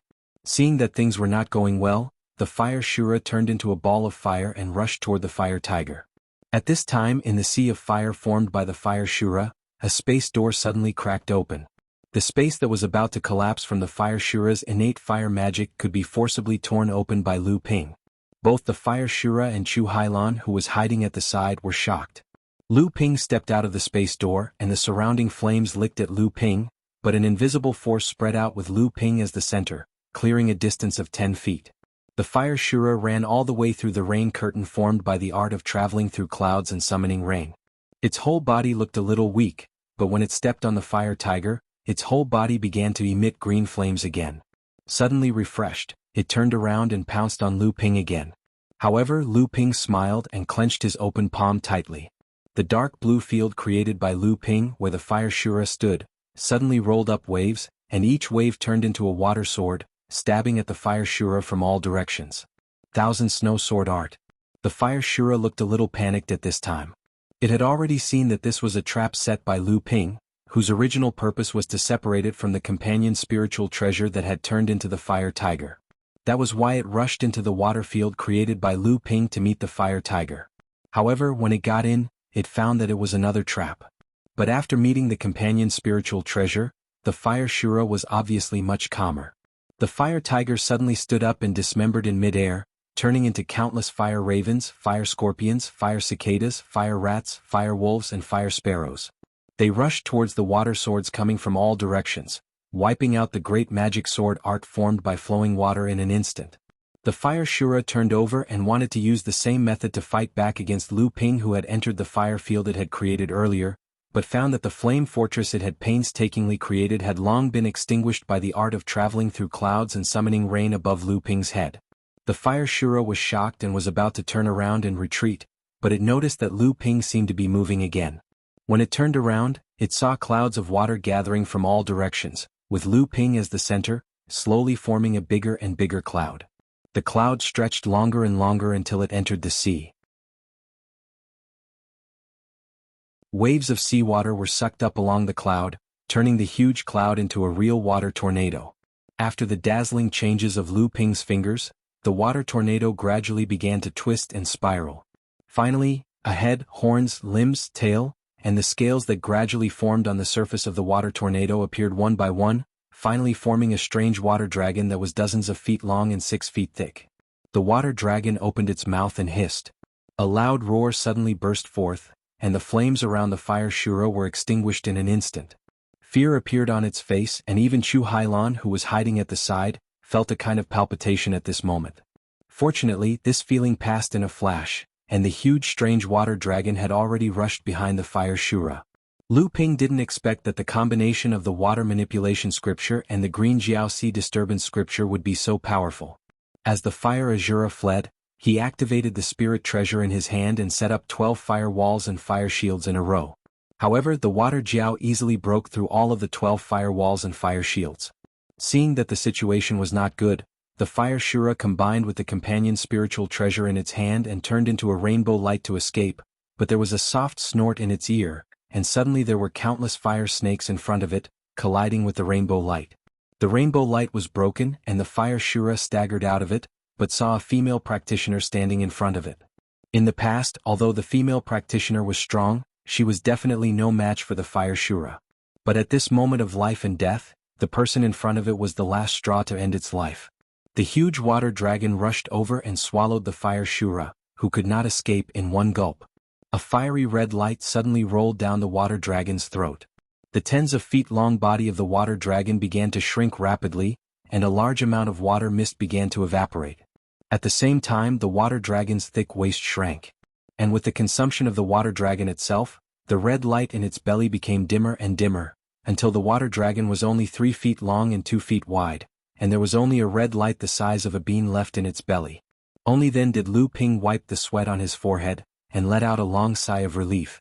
In this fight, Lu Ping did not have much of an upper hand, and was purely using his strong real essence to exhaust the opponent to death.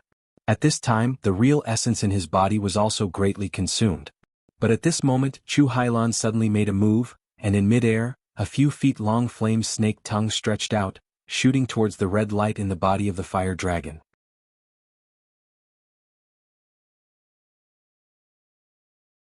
Chapter 1009. Just as the fire snake's tongue was about to reach into the water serpent's abdomen and suck out the red light, the strange serpent suddenly swung its tail and extinguished the fire snake's tongue with a pop. Chu Hailan giggled and said, "Lu Daoyou's water attribute skills have reached the pinnacle. What's the use of this Fire Azura's fire seed? Why don't you give it to me?" Although Chu Hailan was joking, her hands were not idle at all. She flicked her hands one after another, and each time a flame burst out, it formed a wriggling fire snake in the air and surrounded the strange serpent. Chu Hailan knew that this was the best time to gain an advantage from Lu Ping. If Lu Ping recovered even a little bit, she would no longer have the slightest hope. Although Lu Ping had used his abundant spiritual ether to exhaust a Fire Azura to death, it also consumed a lot of his spiritual ether, but this did not mean that Lu Ping had no power to fight back. Seeing that dozens of fire snakes had surrounded it, the strange serpent opened its mouth and spat out a huge wave, extinguishing most of the dozens of fire snakes in front of it. Chu Hailan's expression changed, but she immediately noticed that the strange serpent, which was originally 30 feet long, had shrunk to another 15 feet after spitting out this mouthful of water. Her face was full of smiles again and she said, "Why are you so stubborn? Why don't you give this fire seed to me, and I'll write off the favor you asked me to help earlier?" As she spoke, the remaining dozens of fire snakes had their heads and tails severed, but their severed bodies grew back into new fire snakes, once again surrounding the shortened strange serpent. Lu Ping smiled and said, "You really know how to pick a time. Are you sure that I don't have the power to fight back?" Chu Halen's beautiful eyes flickered with suspicion, but when she looked at the flame that was still stubbornly flickering in the strange dragon's belly, she immediately regained her confidence and said, "You and I both know that this fire seed must be extraordinary. Even if we meet other fire Azuras in the future, we may not be able to obtain such a strange treasure. If we don't fight for it, we will regret it in the future." In the battle between Lu Ping and the fire Azura, the endless tricks that he used not only shocked the fire Azura, but also terrified Chu Hailan. However, she was unwilling to give up this fire seed that could simulate various forms of spiritual fire. "Fine, if you didn't intercept the fire Azura in the end, I would only be able to heavily injure it at most, and it would be extremely difficult to kill it. In this way you do indeed have the qualifications to fight for it, but you're taking advantage of its misfortune." Chu Hailan smiled proudly and said, "If not, how would I dare to compete with you?" Lu Ping smiled and said, "That's right, if that's the case, just fight for it." Chu Hailan smiled and said, "You're an arrow at the end of its flight, and yet you still want to show off." After saying that, dozens of fire snakes pounced and fought with the strange dragon. Although the strange flood dragon's body was huge, it was formed from ordinary seawater that was infused with Lu Ping's true essence. Thus, it was innately inferior to the strange flood dragon. On the other hand, although Chu Halen's fire snakes were petite, they were agile. Moreover, the flames that formed them were also extraordinary. The two were entangled in battle. Although the monstrous flood dragon relied on its powerful legs to extinguish more than 10 fire snakes, it was also greatly exhausted. In a short period of time, it was only 7 or 8 feet long, and the red light in its abdomen was becoming more and more obvious. From the beginning to the end, the two of them didn't attack each other. They only fought for the fire seed that was swallowed by Lu Ping's water jiao. This could be considered a fair method of competition in the cultivation world to avoid unequal distribution of spoils that could lead to vendettas. Seeing that she was about to succeed, Chu Hailan became more and more complacent. She kept smiling at Lu Ping, but her hands did not slow down at all. As she performed a series of incantations, sufficient spiritual vitality was constantly injected into the bodies of the fire snakes through the air under the guidance of her divine thoughts, making the attacks of the fire snakes more and more fierce. On the other hand, Lu Ping controlled the water snake with divine thoughts from beginning to end, and did not inject any spiritual vitality into it at all. Seeing that the water snake was becoming smaller and smaller under the siege of the fire snakes, Chu Hailan became more and more complacent, but Lu Ping appeared to be extremely indifferent from beginning to end, as if he did not care at all. However, the more it was like this, the less confident Chu Hailan felt. Although she had the upper hand and had been very proud of herself to provoke Lu Ping, in fact, she wanted to force out Lu Ping's hidden methods so that she could be prepared. However, Lu Ping did not comply with her wishes. From beginning to end, it was a severely injured water snake that fought with her, not even injecting spiritual vitality into it. Could it be that he was really an arrow at the end of its flight? Even Chu Hailan herself did not want to believe this conclusion. But with a splash, the water snake that had already shrunk to 3 feet could no longer resist the siege of the fire snakes. One of the fire snakes took the opportunity to swing its tail and smash the head of the water snake into a splash. The remaining 10 or so fire snakes burrowed into the body of the water snake that had lost its head. At the same time, the fire snake that had just disappeared reappeared and tried to suck in the body of the fire snake. Seeing that the fire seed was about to fall into Chu Halen's hand, the headless water snake suddenly exploded, and the mist scattered in all directions, stirring up a wave. Although the force of the wave was not very strong, it just happened to block all of Chu Halen's attacks. At this moment, there was a sudden whistling sound that cut through the air. Chu Halen's expression changed, and just as she was about to move, she saw a small person appear in front of the fire seed. The small person grabbed the fire seed in his hand, and then stretched out his hand to pull out the willow sword on his back and slashed, severing the 10 or so fire snakes and the flaming fire snake's tongue in the air. This is cheating." Seeing that the fire seed in her hand was snatched away by Lu Xiaoping, Chu Halen's face suddenly became angry. "You have the help of an avatar, how is this fair competition?" Lu Ping looked at the maddened Chu Hailan with a smile, and spread out his palm, and the Linglong wine cauldron drilled out of the space door and fell right into his palm. A little girl leaned on the side of the wine cauldron and made a face at Chu Hailan, and then immediately disappeared along with the wine cauldron in Lu Ping's palm. At the same time, the 2 flying swords also appeared from the space door, and after circling around Lu Ping twice, they also sank into Lu Ping's body. Chu Halen's mood suddenly stagnated, and when she finally suppressed her anger with great difficulty, she said with great dissatisfaction, "What, do you still want to threaten me?" Lu Ping said slowly, "Don't forget that when you attacked just now, my true essence was greatly depleted. You can be said to be taking advantage of my misfortune. Since that's the case, why can't I join the battle with my avatar? Don't forget, from the beginning to the end, I did not inject a trace of Zhen Yuan into the water dragon, everyone just relied on their own ability." Chu Hailan angrily shook her hand. "Anyway, the fire seed is already in your hands, naturally you can do whatever you want."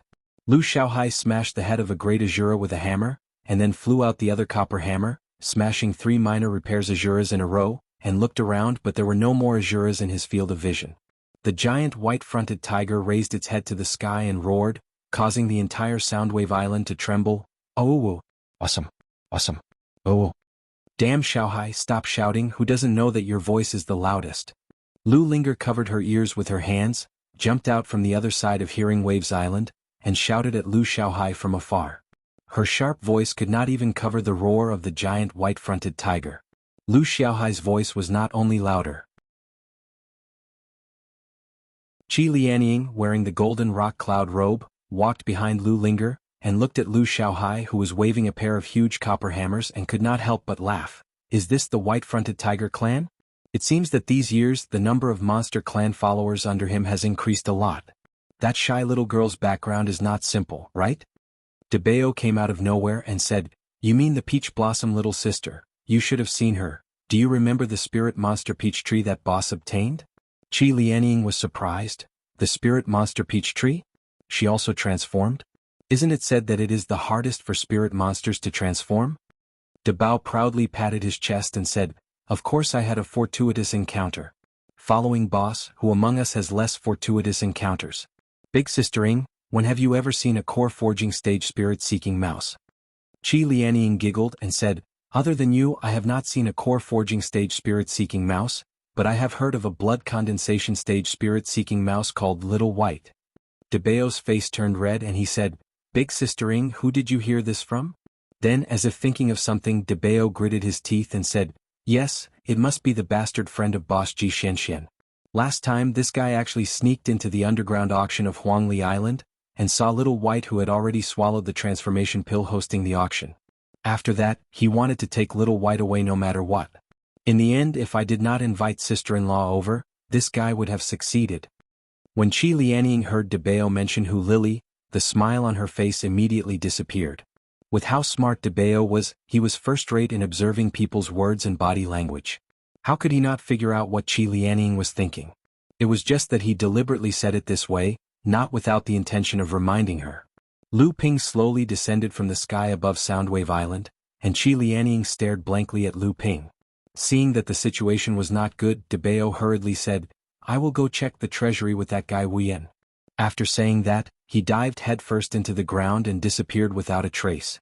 Qi Lianying smiled at Lu Ping who had landed in front of her and said, "Fortunately you came in time or your foundation would only be left with a deserted island." Lu Ping smiled and said, "As long as I'm here this island is lost. It's not a big deal. It's just 3 blood Azuras, why would they cause such a huge commotion?" Qi Lianying also shook her head strangely and said, "I don't know either. This siege came suddenly without the slightest sign. If it wasn't for Xuanchu's vigilance, I'm afraid that even the island's protective formation would not have been activated in time." Lu Ping turned his head to look into the distance and said, "The battle here is in full swing. Logically speaking, the cultivators of the 3 families island on the 2 nearby islands should also know about it. However, when I looked from the sky above Soundwave Island, it was lifeless there. Did they also encounter a great calamity?"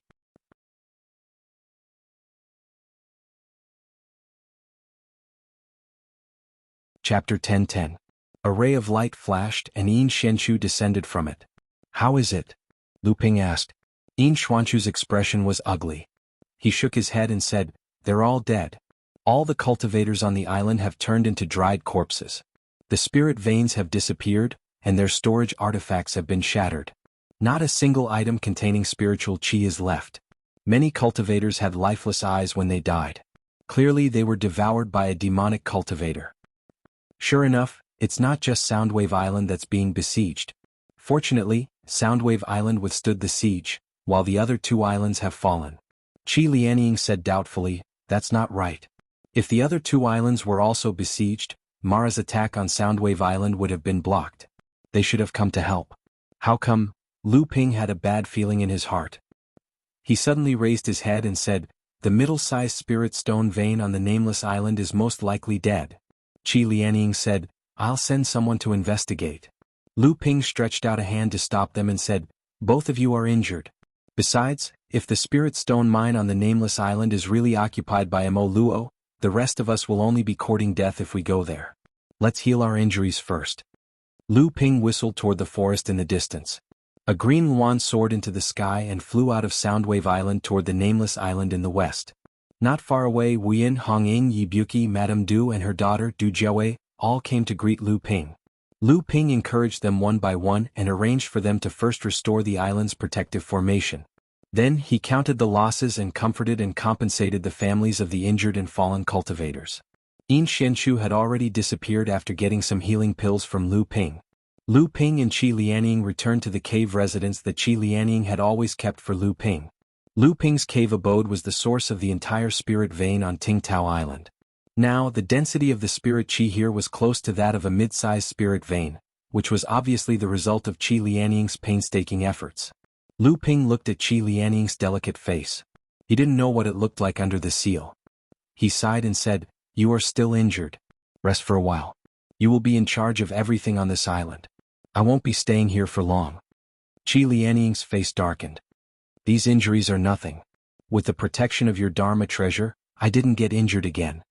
Lu Ping nodded and said, this time I came to the East Sea under the orders of an elder of the sect to kill someone. I'm afraid I'll have to leave soon. Lu Ping paused. Qi Lianying stared at his face, so Lu Ping had no choice but to continue, I'm afraid I won't be able to accompany you to the North Sea for a while. I wonder how much of your memory has been restored.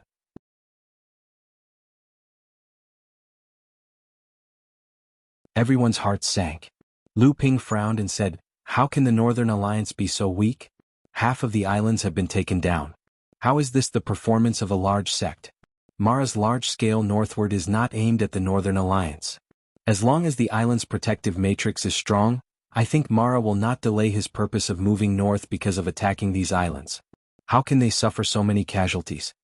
Qi Lianying looked at Lu Ping and said, these years, although the Northern Alliance is still known as the second largest sect in the East Sea, the internal affairs of the Northern Alliance have been unstable. There are often rumors of internal strife among the high-level adepts, and there are even rumors that the Northern Alliance may split up.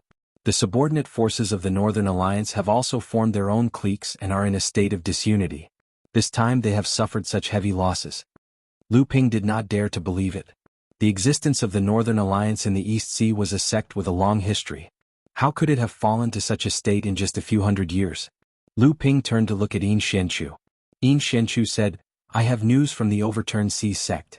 The entire Overturned Sea sect seems to be retreating towards the north of the fallen mystic realm. Lu Ping suddenly stood up and said, I have to return to Jianghu Island immediately. I will leave everything on Hearing Waves Island to everyone. Set up the island protecting formation as soon as possible, then activate the illusory formation to hide the entire Hearing Waves Island. Although this will consume a lot of energy as long as we don't attract the attention of Mara, I believe that Hearing Waves Island will not be discovered. However, do not remove the illusory formation before the teleportation formation between Hearing Waves Island and Jianghu Island is opened. I believe that Mara's large-scale invasion of the north will end soon, and the crisis will be resolved by then. Also, do not provoke the Spirit Stone mine on the Nameless Island. Even if Mara's large-scale invasion is aimed at Phantom City, this mine will still cause a portion of Mara to stay there. Lu Ping said and was about to leave Soundwave Island. But unexpectedly, as soon as he stepped out of the cave dwelling, a little girl stopped him and said, Junior greets Uncle Tian Ping. Lu Ping was a little confused by the uncle. He looked at the little girl and suddenly understood. You are Du Jialuo's sister, the little fox demon? The little girl was happy to see that Lu Ping still recognized her. My brother is Du Jialuo. He is now your disciple. But my name is Du Jiawei. Lu Ping thought that Du Jiawei wanted to ask him about Du Jialuo. He said, Little fox demon has grown up. Not bad. You are in the late blood condensation stage and have a solid foundation. But your brother is now in the core forging stage. You have to work hard. Don't let him fall too far behind. Unexpectedly, the little girl shook her head and said anxiously, I've already heard about you from Brother Xian Xian. I just want to ask how Brother Xian Xian is doing now. Has he been injured by that blood shura? Lu Ping almost choked to death by the words Brother Xian Xian.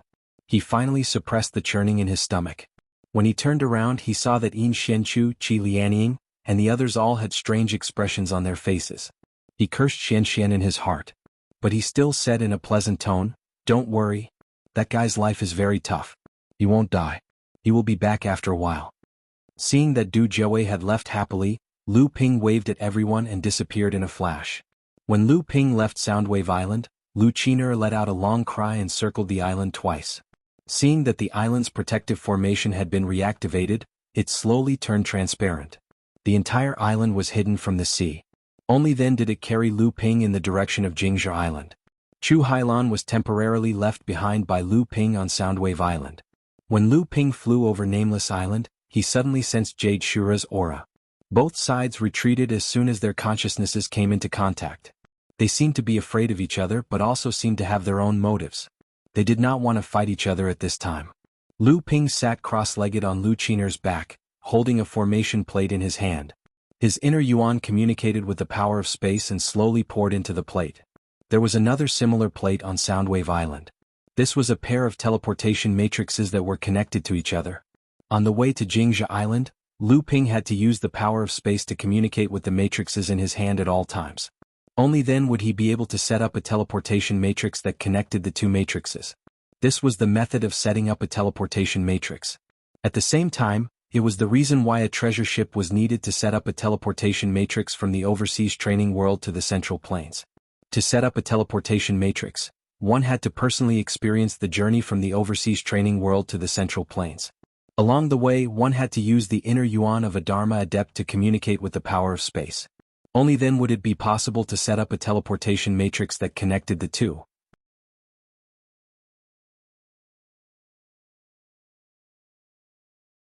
Chapter 10-11. The setting up of the teleportation formation required a Dharma adept to carry a teleportation formation plate with him and communicate with the power of space along the way. Although this was not a problem for Lu Ping, the only problem was that the process could not be interrupted. Even so, Lu Ping was bored out of his mind, so he took out two of his biggest gains from his trip to Hearing Waves Island. The first was naturally the invisible flying sword that Lu Xiaoping had obtained after killing the water shura. This flying sword was completely colorless and transparent. Only when it was attacked by other treasures and invaded by the opponent's inner yuan would it appear in different colors because of the opponent's inner yuan. Moreover, this hidden sword had excellent invisibility. No matter how one looked at it, its quality was better than the water spirit sword in Lu Ping's hands. It was just that this hidden sword was a companion spiritual treasure. Although it had been saved after Lu Ping had killed the blood shura, in Lu Ping's hands, it could only be used as an ordinary treasure. As for its invisibility effect, it could not be used at all. Lu Ping knew that this was because this companion spiritual treasure had not been modified. This caused the hidden sword to treat all inner yuan other than the fallen blood shura as an invasion from the outside. Therefore, after Lu Ping's inner yuan was injected into the sword, not only did the hidden sword lose its invisibility effect, it became a flying sword of blue and purple with a hint of gold. Lu Ping reached out and summoned the blue water spirit sword. He did not know if the two could be combined. If it was successful, perhaps the hidden sword's quality could be improved by another level. If the blood shura's companion spiritual treasure had only been modified, no matter how good its quality was, it could at most survive the first thunder trial and become a first-class spiritual treasure. To survive the second thunder trial, the spiritual treasure's quality had to be improved again. If this invisible hidden sword could be combined with the water spirit sword, although its quality would definitely be greatly improved and it would not be a problem to survive the first thunder trial, it would be difficult to say for the second thunder trial. The second treasure was naturally the Fire Azura's fire seed that even Chu Hailan didn't hesitate to fight over with Lu Ping. Lu Ping had thought he was lucky enough to get two primordial spirit treasures at once, but the fire shura had died and only the origin tinder was left behind. The companion spiritual treasure that Lu Ping was looking forward to didn't actually have the ability to simulate various spirit fires. It could only greatly increase the power of various fire god arts that Fire Azura cast. The Fire Shura's attack was strong enough, but the accompanying spiritual treasure in its hand was strictly an auxiliary spiritual treasure, not an offensive one. The treasure that could simulate various forms of spirit fires was the origin tinder left behind by the fire Shura after its death. This origin tinder was actually like the Dharma form in a cultivator's core space, but compared to the primordial spirit treasure in Mara's hand, the origin in their bodies was more difficult to obtain. In this case, Lu Ping's luck this time was better than getting 2 primordial spirit treasures. The origin tinder was suspended in Lu Ping's palm, but Lu Ping did not dare to use his real essence to enter it, because Lu Ping's water attribute real essence would not only be repelled by the origin tinder, but would also be immediately damaged by the erosion of Lu Ping's real essence. Lu Ping had already tried it once, and the origin tinder, which was already dying, suddenly became even dimmer after coming into contact with Lu Ping's real essence. Lu Ping thought about it and put the origin tinder on top of a spirit stone. Then Lu Ping saw that the spirit stone began to melt like a candle, and the spirit chi contained in it was absorbed by the origin tinder, without the slightest leakage. The origin tinder absorbed the spirit stone in a flash, but because of the invasion of Lu Ping's real essence, the dim origin tinder still could not recover to its previous state. Seeing this, Lu Ping put 7 or 8 spirit stones under the origin tinder. After the origin tinder swallowed them one by one, the dim origin tinder seemed to recover a little. Lu Ping shouted. This was really a bottomless pit of spirit stones. If this thing really had many magical effects like before, who knew how many spirit stones it would take to support these magical effects one by one? Lu Ping pondered for a moment and made up his mind. He took out a top-grade spirit stone and placed it under the fire seed. The flame on the origin tinder, which had always been calm, immediately jumped. Lu Ping cursed inwardly, and his divine sense quickly invaded the flame. Suddenly, a flame appeared in the origin tinder, and under the control of his divine sense, the flame constantly changed. These were the 5 kinds of flames that Lu Ping had seen in the hands of the fire Azura. When Lu Qin carried Lu Ping to Jianghu Island, the time it took them was about the same as Ji Xianxian's wooden bird puppet. This surprised Lu Ping a little. Ji Xianxian was indeed a grandmaster puppeteer. But then again, when Lu Ping thought about it, Ji Xianxian had secretly kept a lot of good stuff for himself when he created his avatar. It wouldn't be right if the wooden bird puppet was slower. When Lu Ping met Tiankong Laozu had already known about Mara's large-scale northward march. Lu Ping was not too surprised about this. After all, Jinling had been operating on Jianghu Island for a long time. It would be unreasonable to say that there were no hidden forces in the East China Sea. Lu Ping handed the array disc in his hand to Taoist Xianpeng. The 2 third-generation disciples, Wei Xuanheng and Su Xianpeng, were old acquaintances of Lu Ping when he first entered Fei Ling Island. However, as disciples of Taoist Xian Su, they had been stationed on Jianghu Island and rarely returned to the North Sea. Therefore, they were not prominent among the third-generation disciples of North Sea Jinling. However, Lu Ping knew that the cultivation achievements of these 2 people were considered outstanding among the third-generation disciples of Jinling. Wei Xuanheng's cultivation had broken through the late core forging realm. He had sparred with Du Feng before. Although he was no match for Du Feng's murderous swordsmanship that he had honed over the years, his solid cultivation was still recognized by Du Feng. As for Taoist Xianpeng's cultivation, although it had fallen a little and he was only 1 step away from breaking through to the late core forging realm, Taoist Xianpeng was an array master. His attainments in arrays and prohibitions were not inferior to Black Fox's.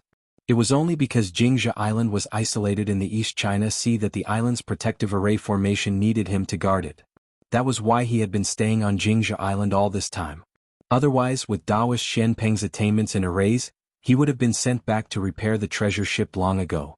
When Tiankong Laozu saw that Lu Ping had returned, he knew that the siege on Jianghu Island had been resolved, so he said, "You're back at the right time. From the current situation, this group of Mara is most likely heading for the Spirit Stone Mine in Phantom City. Phantom City has already sent out an edict, requesting all sects that have a share of the Spirit Stone Mine in Phantom City to send Dharma adepts there to help guard it. This is to prevent Mara from taking over the Spirit Stone Mine there." Lu Ping knew the importance of the Spirit Stone Mine there. After all, it was the only large Spirit Stone Mine in the hands of the humans overseas. In addition, there were 4 other branches that were also large mines. Such an important place was related to the supply of spirit stones to the entire overseas training world. Naturally, they could not afford to lose it, so he said, "Do you want me to go on behalf of our sect?" Tiankong Laozu shook his head and said, "According to our sect's share of the mine, we need at least 1 mid-Dharma adept to go this time. So this time the old man will go personally, but you will have to follow him as well. Lu Ping did not ask for the reason and nodded directly. However, Tiankang Laozu explained, you will go with the old man. The main reason is that after the various sects have received their share of spirit stones, you will escort them back to the sect. Tiankang Laozu paused, then smiled and said, this time Mara is heading north on a large scale, and all the sects are gathered in Phantom City. Although there is a good chance of protecting the 5 large spirit stone mines, we still have to be careful. In the past, every 5 years, the various sects would go to Phantom City to collect their share of spirit stones. One of the tasks of the old man guarding Jianghu Island is to collect the spirit stones there on time. This time, not only will they be distributed early, but they will also be mined in excess during the battle with Mara. At this moment, Lu Ping seemed to have thought of something and asked, Senior Uncle, do you think that Jiangxi will also go to Phantom City this time? After all, the Blue Sea sect has a share of the mine there. Tiankang Laozu already knew the purpose of Lu Ping's trip to the East Sea this time. Hearing this, he thought for a moment and said, it's hard to say. The Blue Sea sect's base in the perished land is a small island that is usually guarded by that little brat Dong Yun. At the last auction in Phantom City, our sect won a great victory and entered the top 5 of the medium-sized sects in one fell swoop, greatly increasing our share. The Blue Sea sect and Xianling sect both returned in defeat. Because Xianling sect has the support of the Crystal Palace, although their ranking dropped 1 place because of our sect, their losses are not that great. The Blue Sea sect, on the other hand, dropped 2 or 3 places. However, because of this, these 2 sects only need to send out 1 early Dharma adept. Lu Ping thought for a moment and said, since they want to retrieve the spirit stone mine, it's hard to say if Dong Yun Laozu is thinking the same thing as you. If Zhang Shi is on the island now, I'm afraid Dong Yun Laozu will also ask Zhang Shi to escort the spirit stone mine back first. Tiankang Laozu thought for a moment and nodded. That's true. At this time Mara is heading north, and the perished land is in a state of panic. I don't think Dong Yun will be at ease leaving the spirit stone mine in the hands of a core forging disciple. Tiankang Laozu saw the killing intent flashing in Lu Ping's eyes. He hesitated for a moment and said, I won't say anything about working together to defeat the enemy, old man. Although you have defeated him before, it's not easy to kill him. Moreover, the situation in the perished land is changing rapidly. Mara, humans and demons are everywhere. It's better to be careful not to let others take advantage of the situation. Disciple will remember Martial Uncle's words. Lu Ping nodded, but then he seemed to have thought of something. He chuckled and said, Grand Martial Uncle, we have a chance to get our hands on a mid-sized spirit stone mine. Why don't we do something big first?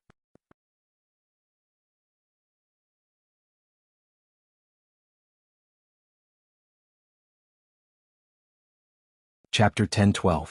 Hearing Waves Island and Jolting Hibernation Island were originally connected by a teleportation formation.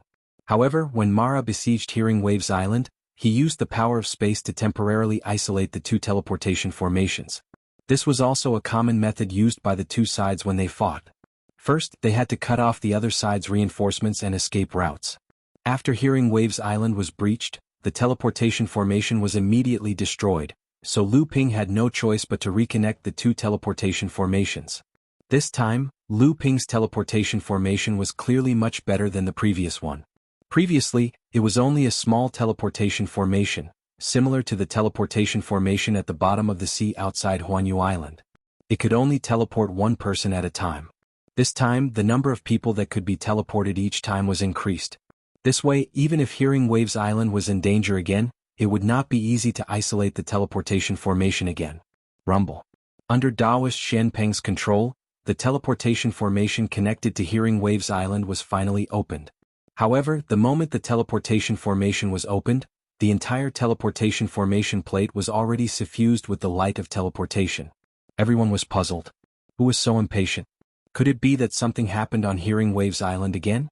After the light flashed, a little girl in her teens appeared in the teleportation formation. Ignoring the strange gazes of the surrounding cultivators, she opened her mouth and shouted, Brother Shenshen, where are you? The surrounding Jinling disciples looked at each other. Lu Ping held his forehead with one hand and thought, Ji Shenshen, you scourge, even I can't save you now. Tiankang Laozu looked into the distance and narrowed his eyes slightly. He said, Mixed human and demonic, fox bloodline. Ji Shenshen is so bold and has such high taste. Is he going to repeat Yin Xuanchu's mistakes again? Lu Ping hurriedly said, Grandmaster, please calm down. Perhaps he's just a child who doesn't know any better and can't be taken seriously. At the edge of the teleportation formation in the distance, Ji Shenshen practically leaped and ran. He arrived before Du Jiawei in a flash and said with a sullen face, Little ancestor, why did you come here? Who told you to come? Du Jiawei scoffed, I was worried about you. The surrounding Jinling cultivators could not help but laugh. As Ji Shenshen comforted the little ancestor, he repeatedly bowed to his fellow disciples and said, Didn't senior brother Tianping go to Soundwave Island? Doesn't that mean I'm fine? Xian Peng, Daoist Xian Heng, and the others laughed as they turned to leave. Then they heard Du Jiawei's voice coming from behind them again. How can you be at ease when he didn't see you? Aren't wives always so concerned about their husbands? Ah hee. All sorts of strange laughter rang out.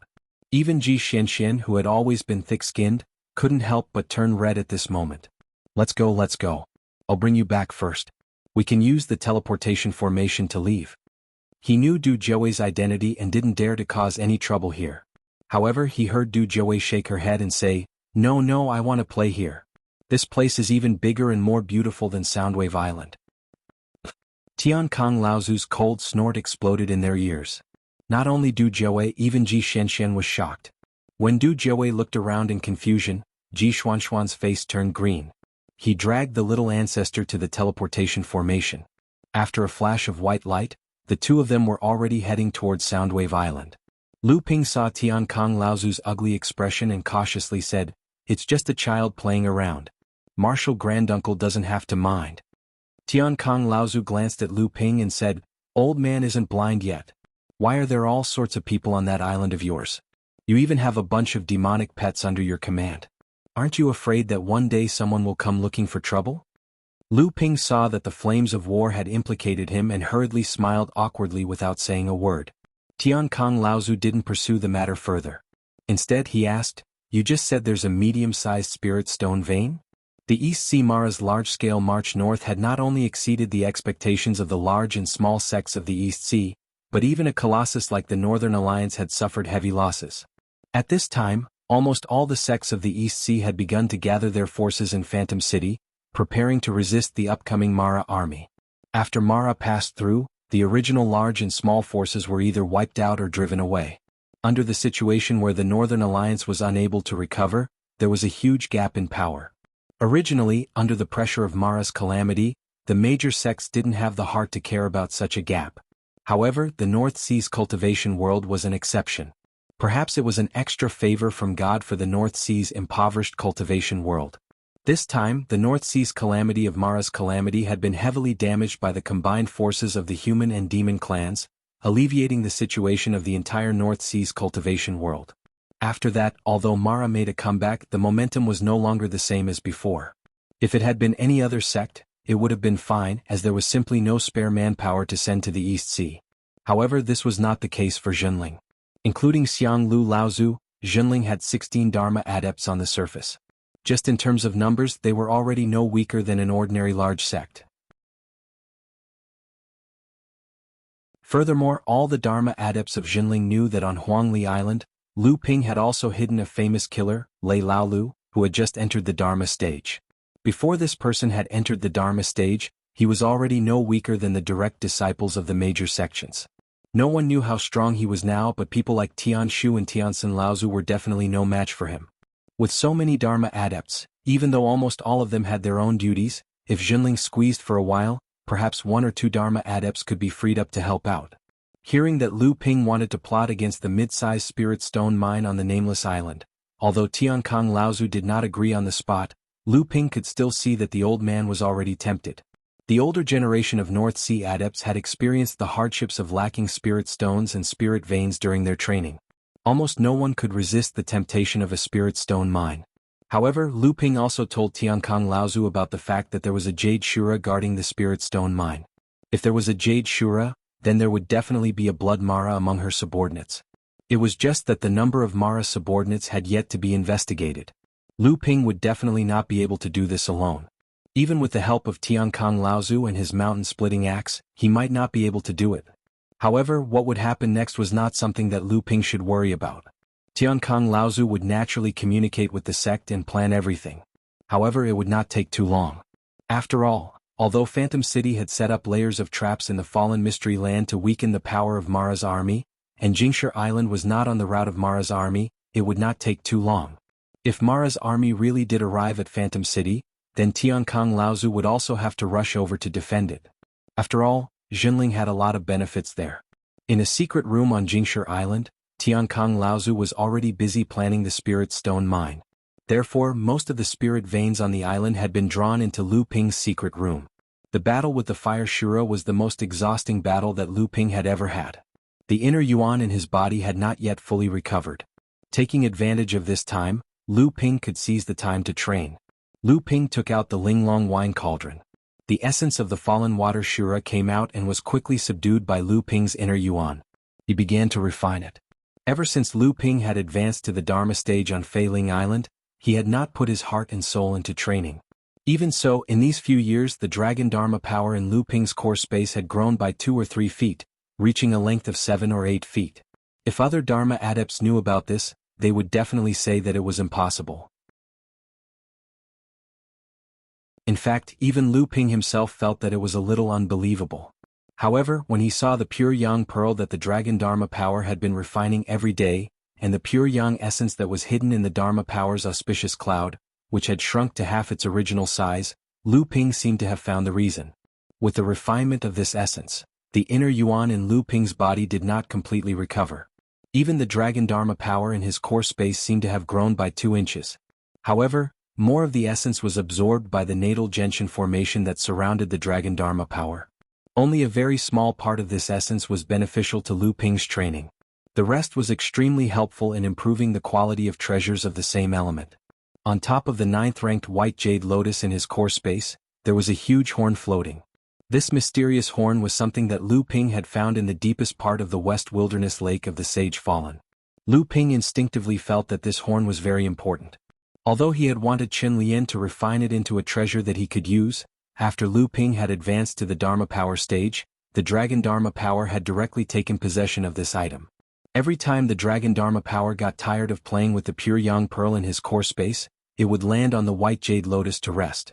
At this time, the Dragon Dharma power would often raise its head and spit out a mouthful of essence toward the horn that was floating above the white jade lotus.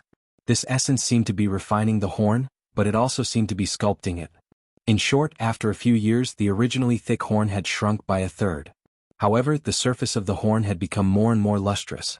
There seemed to be mysterious runes flowing on the surface of the horn. Lu Ping had carefully observed these runes before and found that they were very similar to the runes carved on the pure Yang pearl. 3 days later, Lu Ping walked out of the secret room in high spirits. Not far away he saw Tiankang Laozu, Lu Tianling, and Liang Tianfeng discussing something in low voices. When they noticed that Lu Ping had come out, they all turned to look at him. A flash of surprise flashed across Lu Ping's face. He hurriedly went up to greet Laozu, then looked at Lu Tianling and said, "Teacher, why are you here?" Lu Tianling smiled and said, "Now that the Dharma power adepts of our sect have their own duties, other than Brother Tianfeng who has temporarily rushed back from the Central Plains, it seems that only I, the sect leader, have the time to come."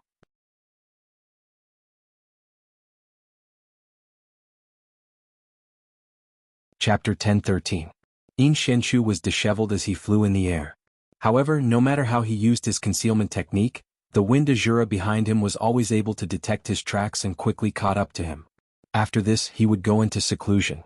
When he got the spirit forging pill that senior brother Tianping refined, he would definitely advance to the peak of the core forging realm and condense a 9th-grade golden core.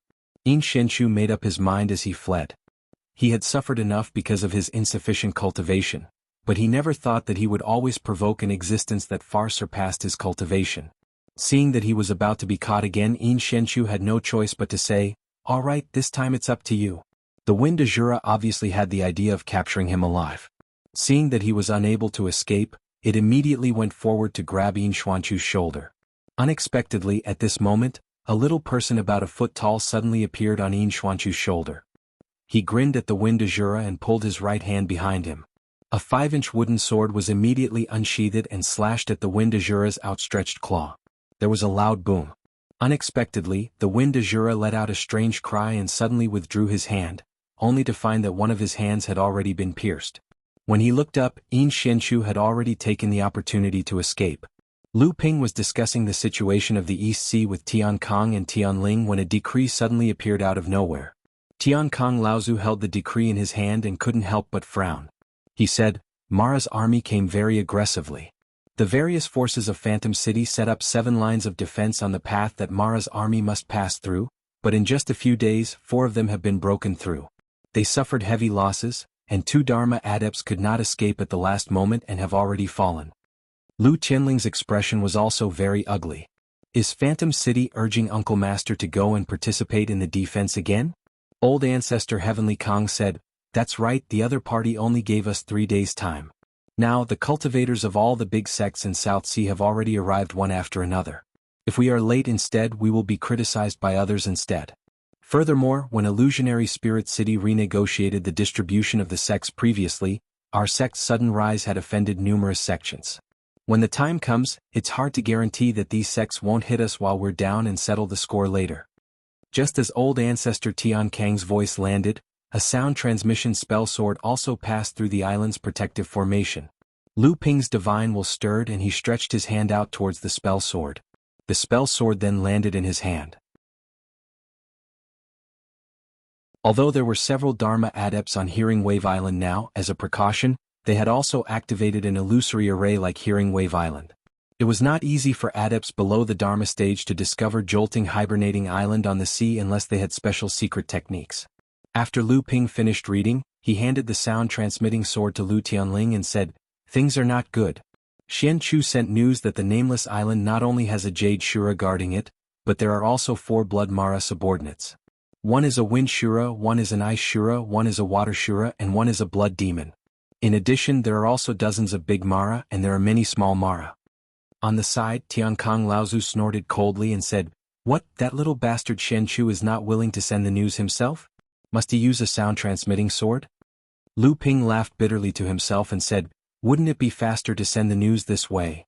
Tian Kong Laozu snorted coldly and stopped talking. Lu Tianling said, This is a bit tricky. With Uncle Tian Kang's mountain-splitting axe he can fight with the Jade Shura. As for the remaining 4 Blood Shura, Tian Ping should be able to defeat one of them one-on-one, but it's hard to say if he faces 2 of them. After all, when you killed the 2 Blood Shura on Hearing Waves Island, not only did Xian Chu hold them back, but you also had the help of Chu Hailan from the Green Sea Snakes. But with the strength of your Uncle Tian Feng and I, at most we can fight to a draw with 1 Blood Shura each. Even so, the remaining dozens of big Shura will be a difficult task. Liang Tianfeng smiled bitterly and said, Junior sister, you don't have to cover for me. With my ability, it's fine if I fight with 1 Shura for a while, but I will definitely lose after a long time. Lu Tianling said, It's a pity that Chu Hailan has already taken the only remaining cultivator of the AI family to the Carefree Pavilion. Otherwise, with his help, there might still be hope this time. Liang Tianfeng also said, There are only 20 core forging cultivators on Jianghu Island. Xian Xian and Xian Chu are good fighters, and there are only 30 core forging cultivators on Hearing Waves Island. Even if this is a sneak attack, I'm afraid the odds of winning are not high. Tian Kong Laozu thought for a while and said, Even if there is a chance of winning, we can't make a move. Are you willing to lose 20 out of 30 core forging cultivators? We can't fight recklessly unless it's absolutely safe. Liang Tianfeng smiled bitterly. Everyone was silent. At this time, Lu Ping said in a low voice, Disciple is confident that he can hold off the 3-headed Blood Mara. Outside the Nameless Island, the cultivators on Jinling and Hearing Waves Island had secretly gathered together. The few people in the lead were the second-generation cultivators, Spiritual Master Xian Su, Spiritual Master Xian Tong, Yao Yong, Du Feng, Xian Ling, Ji Xian Yin Xianchu, Wei Xuanheng, and other late-stage core forging cultivators. Behind them were the cultivators from Jianghu Island and Hearing Waves Island. But at this time, the cultivators all turned their attention to a giant tortoise floating on the surface of the sea. On top of the giant tortoise, there were a few monster cultivators that they couldn't see clearly.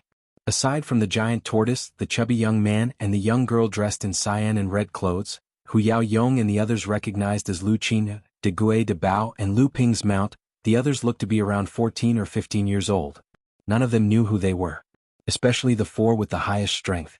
Not to mention Lu Qiner, the other three were at the 8th stage of core forging, but their surging auras made Ji Xianxian secretly think that if he were to encounter any one of them he would most likely lose. In the sky above the nameless island, Tiankong Laozu and the others were floating in the air. On the island, Mara seemed to have sensed something and curled up in the spirit vein. Old ancestor Tiankong opened his mouth and wanted to dissuade Lu Ping again, but after a second thought, he realized that even he himself couldn't see through Lu Ping's strength. Thus he could only say, "You have to think this through. If 3 blood demons join hands, even I will have to retreat if I see them. Even if I have an avatar to help me, I will still have to act within my means. Your safety is of utmost importance to our sect. Not to mention 1 mid-sized spirit stone mine, even if it's 2 or 3, we won't exchange it."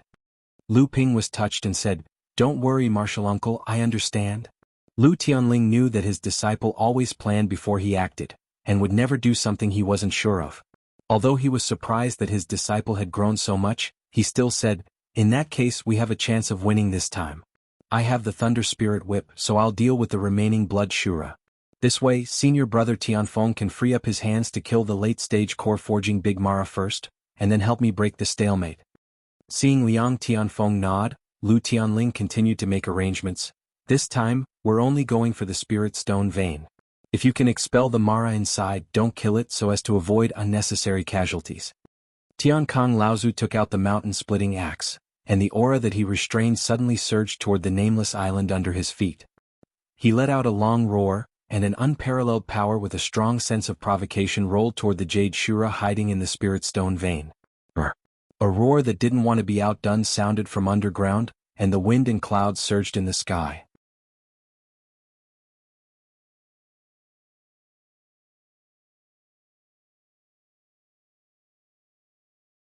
Chapter 10:14. Lu Ping's divine sense seemed to have frightened the blood demon. It retreated twice as fast as before. At the same time, a pale hand reached out from the pitch-black smoke and waved the staff in front of the Xiaomo. The black smoke around the Xiaomo rolled back and formed a black smoke shield around the Xiaomo's body. The Xiaomo's eyes widened, and the black smoke around the Xiaomo immediately turned into a black smoke shield. Lu Ping's expression froze. This was the first time he had seen the blood demon use the accompanying spiritual treasure in its hand to cast a spell. Whoosh! The huge wave of Lu Ping's will collided with the shield, stirring up a violent wind that raged wildly in the sky. The layer of flame attached to the will burned the black fog shield with a chi-chi sound. It kept melting, but it was never able to burn through the shield. Instead, more and more black fog kept repairing the melted shield. Just as the other 3 blood demon clones were dispelling the attack of Lu Ping's 7 treasures Thunder Calabash, Lu Ping pointed his finger at one of the blood demon. With 2 crisp clangs, the thin water-long stream sword was unsheathed and attacked the blood demon from both sides. The blood Azura was not afraid at all. It rolled up a gust of wind and clashed with the pair of flying swords. Amidst the chaotic clanging sounds, the magic weapons and spirit treasures of both sides had clashed hundreds of times in the blink of an eye. At this time Lu Tianling's Thunder Spirit Whip had already lashed at the other blood demon, and the 2 sides were soon in a mess. At this time the remaining blood demon saw that Liang Tianfeng was the only Dharma adept left on the field, and it immediately rushed towards him with a grin. Unexpectedly, just as the blood demon was in midair, a little person about a foot in size suddenly jumped in front of him, stretched out his right arm and shouted, "Unsheath!" A 5-inch short sword shot out from the back of the little person and flew towards the eyes of the blood demon. The blood demon was caught off guard and let out a strange cry. He suddenly rolled in midair and narrowly avoided Lu Xiaoping's attack. At the same time he stretched out his hand and pushed forward, and a hidden force counterattacked. Lu Xiaoping screamed as he was hit by this hidden force and flew backward. However, his body was intact and did not suffer the slightest injury. Just as the few Dharma adepts fought with the blood Mara, hundreds of Mara emerged from the ground of the unnamed island. The dozens of Mara in the lead were the big Mara equivalent to the core forging stage. After this group of Mara rushed out, they rushed towards the Jinling adepts who were hiding on the sea in the distance. At this time Liang Tianfeng, who was in midair, glanced at Lu Ping worriedly. He saw that although Lu Ping was at a disadvantage under the attacks of 3 blood Mara, there was no panic on his face. He was still calmly resisting the attacks of 3 Mara, and it seemed that he could still hold on for a while. Liang Tianfeng Laozu knew that he didn't have much time. Not to mention Lu Ping, Even if Tiankang Laozu would not be defeated in a short period of time, he was afraid that something might happen if time dragged on. However, the situation on Lu Tianling's side was beyond his expectations. Lu Tianling, with the Thunder Spirit Whip in her hand, was suppressing the blood demon. Junior sister Lu's strength had actually reached such a level. He didn't think much of it when he heard that she was sneak attacked by Zhang Shi, but now it seemed that junior sister Lu's strength was already above junior sister Qianqin's. Liang Tianfeng looked at Lu Tianling with a complicated expression, and then swept up a whirlwind and rushed towards the great Shuras who were running at the front of the unnamed island. Liang Tianfeng's arrival clearly caused the demonic Luos that had rushed out to panic. However, the demonic Luos were indeed a race that did not fear death. Very soon, over a dozen of the strongest great Azuras flew out from the ranks and charged toward Liang Tianfeng. Without the obstruction of the strongest great Shuras, the pressure on the Jinling side was greatly reduced. Qi Lianying reached out and took out a treasure the size of a bell. The bell expanded to 2 feet in the air. It was a copper bell. The copper bell was struck by Qi Lianying's quintessential essence as a hammer, and the huge roar created layers of strange sound waves. In the ears of cultivators, it was only a little ear-piercing after using quintessential essence to block it, but in the ears of the charging Mara, it was like a stick to the head. Almost half of the dozens of great Shuras charging at the front were instantly shattered, and one by one they began to fall from the sky. The ones that could still maintain their bodies were also scattered, and during the process of flying, they appeared to be in a state of stagger. As for the little Mara that followed behind the group of great Shuras, it was even more unbearable. Like dumplings, they splashed on the surface of the sea, creating one bubble after another. Xian Su, Xian Tong, Yin Xianchu, Ji Xianxian, Lu Qiner, Samling, and the other late-stage core-forging cultivators took the opportunity to attack from above and below the sea. In just a moment, 7 or 8 great Shuras had fallen. At this time, Qi Lianying struck the copper bell in his hand for the second time. This time, some of the weak little Mara's figures completely collapsed, and many of them completely fainted. However, the great demonic auras were prepared this time. Although they still roared loudly in pain when the bell rang, they did not cause large-scale chaos again. When Qi Lianying struck the imitation of the sea bell in his hand for the third time, a few great demonic cultivators suddenly used the soul-devouring howl, which was able to completely cancel out the strange bell sound, causing it to lose its effect. When Qi Lianying saw this, he flicked his sleeves and drew a beautiful trajectory in the air. The Taishan thorn, which shone with a cold light, was hidden in his sleeves and shot towards the group of great Mara. Under the joint attack of 2 blood Shuras and 1 blood demon, Lu Ping kept retreating to the distance of the nameless island. The cloud sail turned into a cloud and hid Lu Ping, making Lu Ping look like an immortal from afar. However, at this time, Lu Ping seemed to be in a sorry state. Although most of the attacks from the 3 blood Shuras had been neutralized by Lu Ping and blocked by the cloud sail, the remaining force was enough to make Lu Ping retreat again and again. Even the vigor shield around his body had been weakened to a thin layer. If not for the fact that Lu Ping's body had been strengthened by various elixirs, he might have suffered internal injuries by now. These 3 Mara were actually more anxious than Lu Ping at this time. They had already noticed the battle that was taking place on the nameless island behind them. Although Jinling's side did not have as many people as the Mara tribe, one of the Dharma adepts on Jinling's side had freed up his hands, and in an instant he had restrained more than 10 of the strongest fighters on the Mara tribe's side. When the strange bell rang, the low-level members of the Mara tribe were almost slaughtered without any resistance. Even the big Mara who were less affected, despite having the advantage in numbers, were defeated by the few late core forging adepts on Jinling's side. However, every time one of the 3 Mara tried to escape from the battle, the human adept opposite them would always be able to display a powerful technique that they had never seen before. They had no choice but to fight back with all their might, and thus, were once again pulled back into the battle. Strange, it was just too strange. 3 blood demons and 3 accompanying spiritual treasures. If these forces were to join forces, even 2 or 3 mid-Dharma adepts would have a hard time dealing with them. However, they were actually being held back by an early Dharma adept in front of them. At this moment, these 3 blood Mara did not intend to push them away. Instead, they began to join forces with all their might, intending to get rid of this annoying human adept before them first. At this time, Lu Ping looked around and realized that they were actually dozens of miles away from the nameless island. The battle in the distance could no longer reach here. He muttered to himself, "Looks like it's about time." At this time, the 3 Mara suddenly exploded. The blood demon hidden in the black fog suddenly let out a low growl. As it waved its jade staff that extended out of the black fog, dozens of invisible sound blades that could only be detected by divine will slashed at Lu Ping from all directions. At the same time, the Wind Shura also shook a wind bag in its hand. Dozens of wind blades strangely merged with the sound blades, causing Lu Ping's divine will to be unable to distinguish which were the sound blades and which were the wind blades. At this time, if an ordinary adept rashly used his divine will to block the attack, he might be ambushed by the wind blades.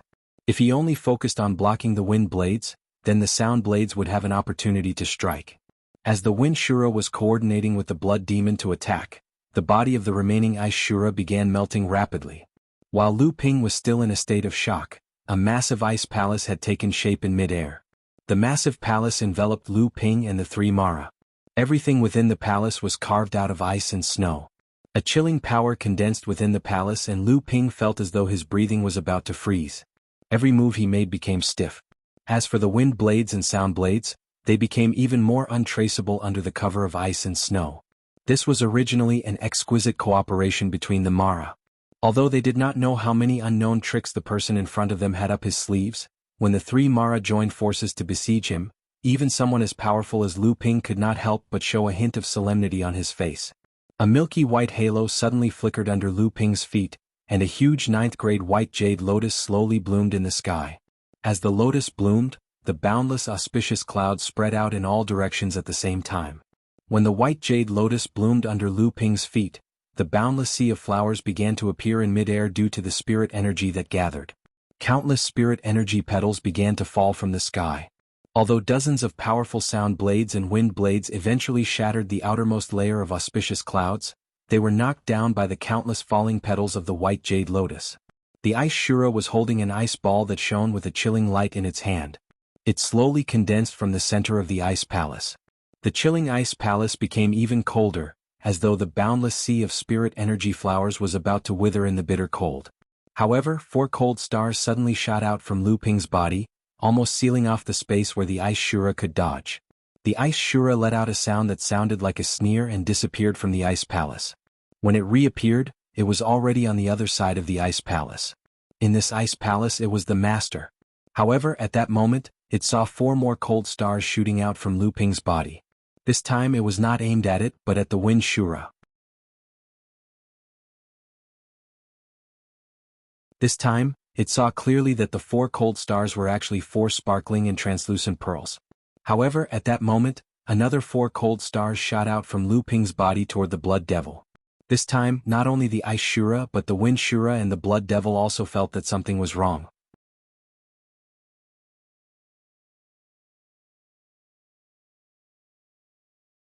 Chapter 10:15. The 3 Mara had already noticed that something was wrong.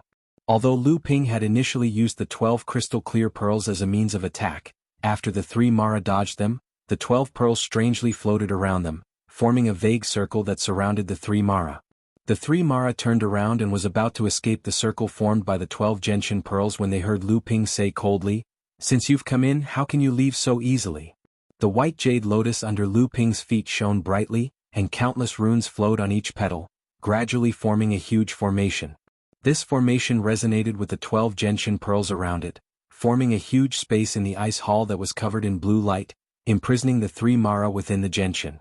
The ice ball, a companion spiritual treasure, floated in the hands of the Ice Shura, collided with a layer of blue light, and a layer of crystal white frost spread along the arm guard formed by the gentian formation with the ice ball as the center. But then the 12 gentian pearls suddenly shone brightly, and countless blue light pressed against the spreading frost. Bang! The ice ball bounced back, and the Ice Shura took a few steps back with the ice ball in his hands before he could stabilize himself. The Wind Shura and the Blood Demon saw that the situation was not good. The Wind Shura opened the wind bag in his hand, and a green wind blade slashed out from the wind belt. At the same time, the Blood Demon also stirred the companion spiritual treasure in his hand, and a cloud of black fog shot out from the treasure toward the formation shield of the gentian formation. The 2 attacks landed on the gentian formation at the same time, and Lu Ping's body seemed to have suffered a heavy blow. A trace of dark blue appeared on his face and then he disappeared. But at this moment, the white jade lotus under Lu Ping's feet suddenly shot out dozens of bluish-purple crystal lines, connecting with the 12 gentian pearls that were emitting colorful light. Countless rune diagrams appeared on the lotus, and the countless cracks on the formation shield that were formed by the two Mara's combined attacks slowly began to dissipate. The sturdiness of the Genshin formation was obviously beyond the expectations of the three Mara. The three Mara had a tacit understanding with each other, and although they were surprised to see the situation, they immediately joined forces to attack again. They could see that the joint attack of two Mara had already reached Lu Ping's limit. As long as the three Mara could join forces to break the formation, then Lu Ping would inevitably fall into a difficult situation. But how could Lu Ping let them succeed so easily? The Seven Treasures Thunder Calabash had already been suspended in the sky above the Genshin formation when the two Mara joined forces to attack. A thick ray of colorful lightning fell from the sky, but this time it did not attack the three people separately, but fell directly on the Blood Demon. The Blood Demon, who was hiding in the black fog, let out a strange howl. Layers of black fog surged from his body and formed several black shields. At the same time, the Blood Demon's figure changed. Even though the 7-gem Thunder Gourd would not cause too much damage to the Blood Demon with his current cultivation and strength, the Blood Demon's instinctive fear of thunder and lightning made him want to escape from the 7-gem Thunder Gourd's pursuit. However, Lu Ping's tide-like divine thoughts, after being amplified by the cloud sail, burned in the space formed by the Genshin formation. The invisible soul fire surrounded the Blood Demon from all directions, forcing it to fight the Seven Treasures Thunder Calabash head-on. When the Blood Demon was entangled by Lu Ping again, the thin stream sword also trembled with the Ice Shura. At the same time, Lu Xiaoping appeared again to attack the Wind Shura, but the Wind Shura easily dodged it. However, the tacit cooperation between the three Mara was also easily broken by Lu Ping. In addition, Lu Ping's Aqua Sword could help Lu Xiaoping to maintain the situation. Although Lu Ping was still at a disadvantage, he no longer had the power to obstruct the completion of the Genshin formation. As the 12 Genshin Pearls and the rank 9 White Jade Lotus were connected one by one with crystal wires that only Lu Ping could see, the 12 Genshin Pearls began to connect with each other, gradually forming a giant net in the Ice Palace. The ice ball in the Ice Shura's hand suddenly trembled. The Ice Shura looked up and saw the huge Ice Palace collapsing. The natal Genshin formation had been activated and broke the Ice Palace that the Ice Shura had set up. A huge formation covered in blue crystal walls was activated with a bang. No one's divine senses and divine thoughts could detect the situation inside the formation. The three Mara that had also reached out of the formation had also lost contact with the Mara outside. Spirit gathering. A low voice came out of Lu Ping's mouth slowly. A huge but invisible vortex formed in the middle of the formation, gradually spreading to the surrounding void. The spiritual energy of the world within a radius of more than 100 miles began to gather in the Origin Time Grand Formation. There were violent winds and huge waves, and even the clouds in the sky were surging, stirring up a huge astronomical phenomenon. The commotion quickly alerted the two sides that were fighting on the nameless island. Looking at the giant blue formation and the phenomenon it caused, the Jade Shura immediately felt that something was wrong. She roared angrily and wanted to get rid of the entanglement in front of her and go to the formation. Although Tiankong Laozu was surprised that Lu Ping had never used the skill before, Lu Ping had already given him enough surprises to numb him. Seeing that the Jade Shura was attacking him fiercely, but also looking in the direction of the battle between Lu Ping and the three Mara, Tiankong Laozu knew what she was thinking. He used the mountain-splitting axe in his hand to fight the strong enemy in front of him and buy time for Lu Ping. At this moment, Lu Tianling had already gained the upper hand. With the Thunder Spirit Whip in hand and the complete Linhai Wave listening chant, Lu Tianling's strength had improved by leaps and bounds. This didn't just include her cultivation. Although the Shura in front of him also had a water attribute innate divine ability, Lu Tianling also had her own innate great divine ability. After a fierce battle, Lu Tianling slowly gained the upper hand because of her rich Zhen Yuan. Liang Tianfeng was also anxious. Although he was surrounded by more than 10 big Mara, and these Mara's attacks were orderly and coordinated, which caused a lot of trouble for Liang Tianfeng, he used the great ability he had just learned with the help of Celestial Elephant Laozu. Liang Tianfeng turned into a storm. Although this great ability was only a support skill, it was enough for Liang Tianfeng to wreak havoc in the encirclement of the Mara. He had already killed 5 big Mara that were equivalent to the late stage of the core forging realm. He had to solve the trouble under him as soon as possible before he could free up his hands to help Lu Tianling. Once he was able to break the stalemate, Junling's victory was already set in stone. What made Liang Tianfeng anxious was the large-scale battle between Junling's disciples and Mara. Although Yin Shenshu, Ji Shenshen, Yao Yong, Du Feng, the Blue Phoenix Demon, and the 3 young men and women who were at the late stage of the core forging realm were continuously killing Big Mara, Mara's side still had the advantage in numbers. On Junling's side, there were already casualties among the core forging realm cultivators. The surrounding Lingqi of heaven and earth stabilized the natal prime hour grand formation. At the same time, it also cut off the connection between the 3-headed demon Luo and the Lingqi of heaven and earth, causing the 3-headed demon Luo to panic. However, Lu Ping's great formation wasn't limited to this. A deep voice rang out in the formation again, "See coming." The runes engraved on the white jade lotus danced in the air. The 12 gentian beads swam around in the space of the formation, and a colorful yellow light flickered almost in the entire space. The 3 Mara had already discovered that something was wrong. They were rushing towards Lu Ping, who was standing in the center of the formation and floating above the white jade lotus. However, they suddenly found that their bodies were sinking and becoming sluggish.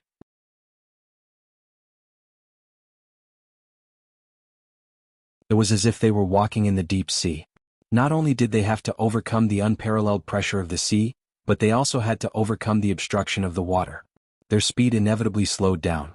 Even the wind Azura, who had always been known for its speed, had to spend several times more effort to stir up a gust of wind and rush towards Lu Ping. The blood demon propped up a huge black ball with the black fog around him, while the ice Azura hung an ice ball over his head. The surrounding space seemed to be completely frozen. The ice Azura directly used the ice escape technique, and it was unexpectedly able to compete with the power of sea calming from the Great Gentian Formation. Lu Ping snorted coldly. He changed the incantation gesture in his hand again. From the center of the white jade lotus under his feet, a dense blue spiritual energy spurted out like a firework, exploding in the space of the formation. God strike. The origin time beads that had been lingering at the edge of the formation suddenly disappeared. The 3-headed demon Luo was greatly alarmed. Wind Azura tried his best to turn into a fierce gust of wind as he dodged in the surroundings. Every time he would miss a streak of multicolored light by a hair's breadth. However, his divine sense was unable to clearly capture the trajectory of the origin time beads. The wind blades that whistled out from the wind belt in his hand were unable to block the attacks of the origin time beads. However, in the space of the formation, the wind Azura used up a lot of energy to cast its innate magical power. Every time the wind Azura stopped for a short time, Lu Ping could already see that the wind Azura was exhausted. Even its body began to lose its rich green color and become a little transparent. The ice Azura, on the other hand, set up a thick layer of black ice around its body to fight against the gentian pearl. Loud rumbling sounds constantly sounded in the formation, and the black ice that was broken by the gentian pearl was immediately repaired by the ice Azura. At this time the blood demon seemed to be a lot more relaxed. Surrounded by the black fog, the gentian pearl shuttled back and forth several times, but it never hit the blood demon's body. It seemed that the blood demon was not in the black fog, but it also seemed that the blood demon's body had become illusory. The gentian pearl shuttled back and forth in the body of the blood demon, but it could not hurt the body. However, right at this moment, a rainbow-colored lightning struck down once again. The blood demon finally reacted. The thick black fog surged upwards, and a rainbow-colored light took advantage of this opportunity to strike down. With a "pu" sound, it finally hit the real body, and the blood demon's pained roar finally came from within the black fog. Seeing this, Lu Ping was slightly happy. Then he clenched his hands and opened them. 2 balls of rich spiritual energy flashed in his hands. Lu Ping pressed his palms down slightly and shouted, "Zhenyu."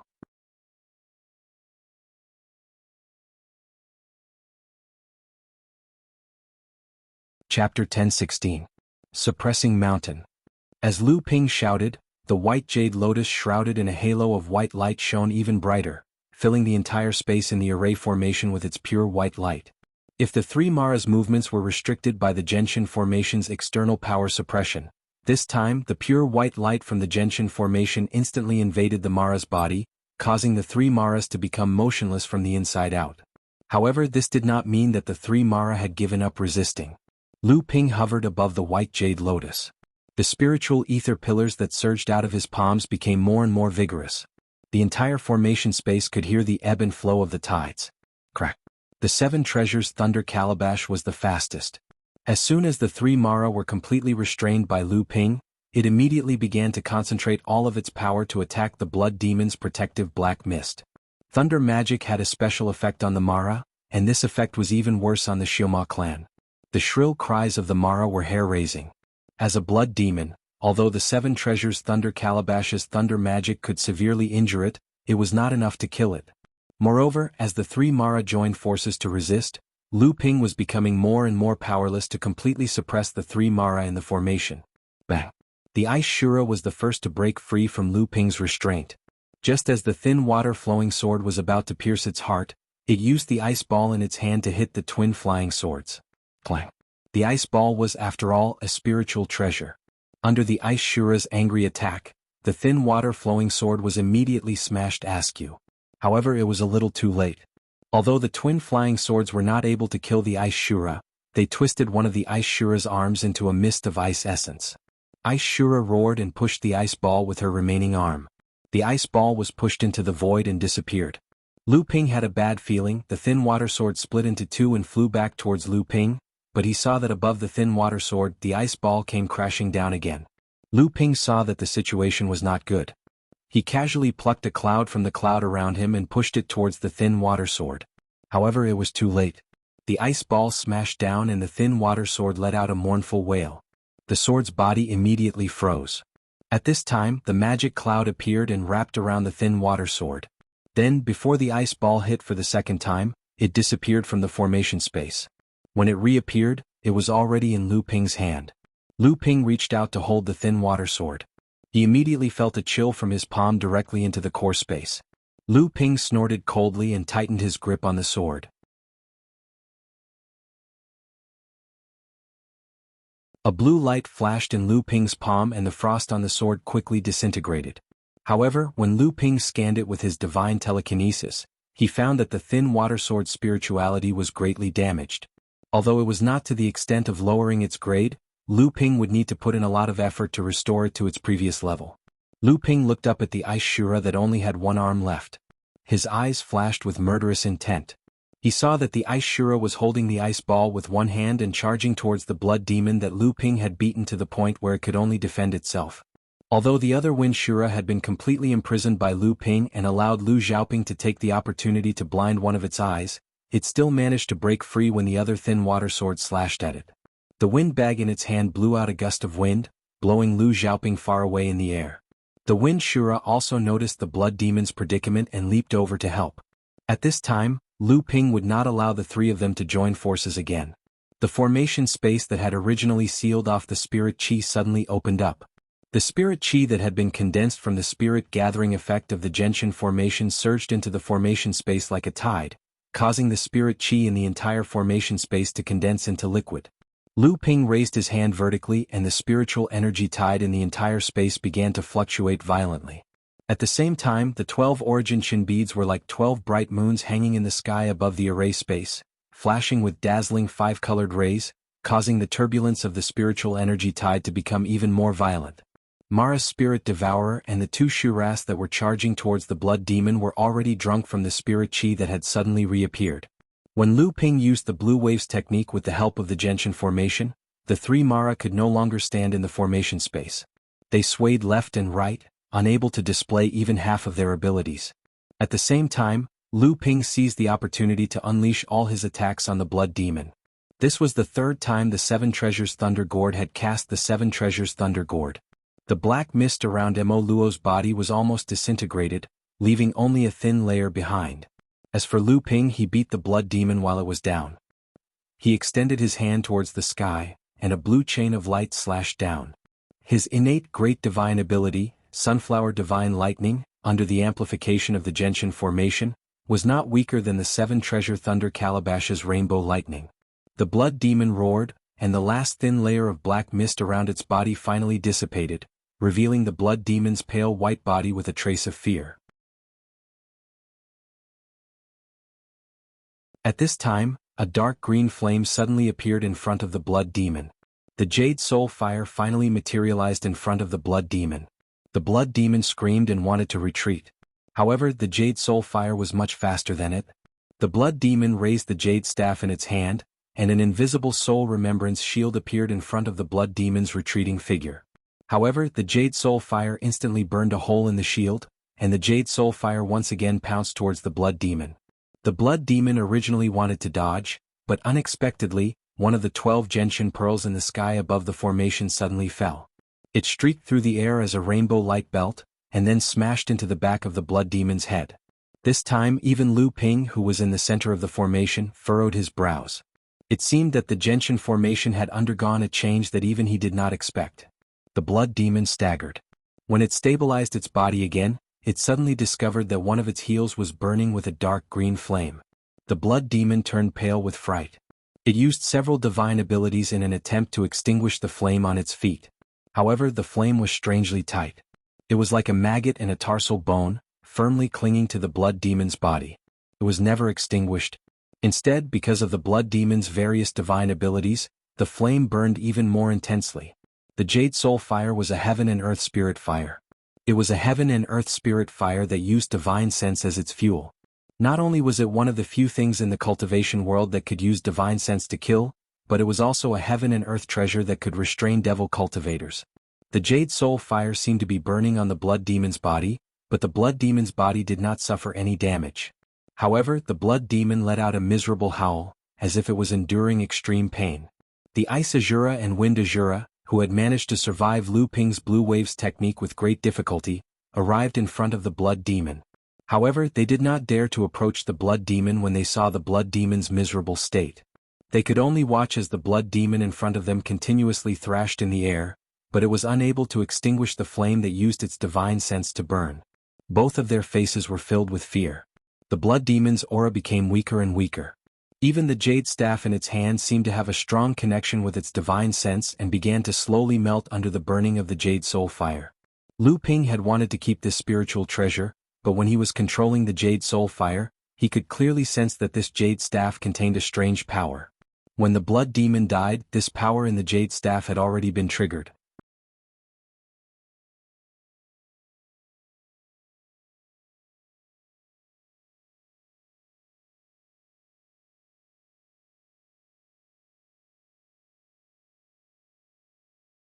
The pearl in Lu Ping's hand was constantly changing between the form of the Jade Phosphor Soul Fire and the Gentian Pearl, but there was no obstacle.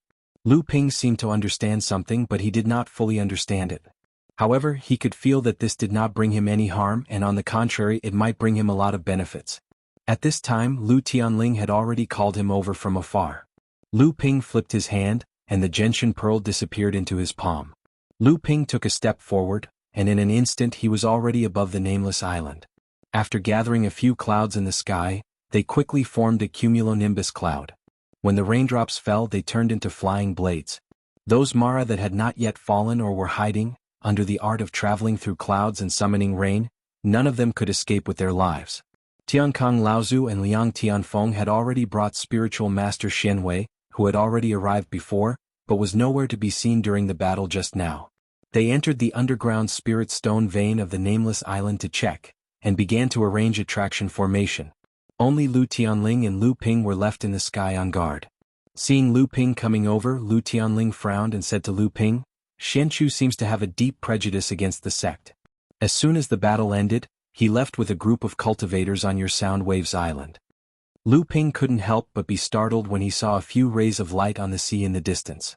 The expression on his face kept changing.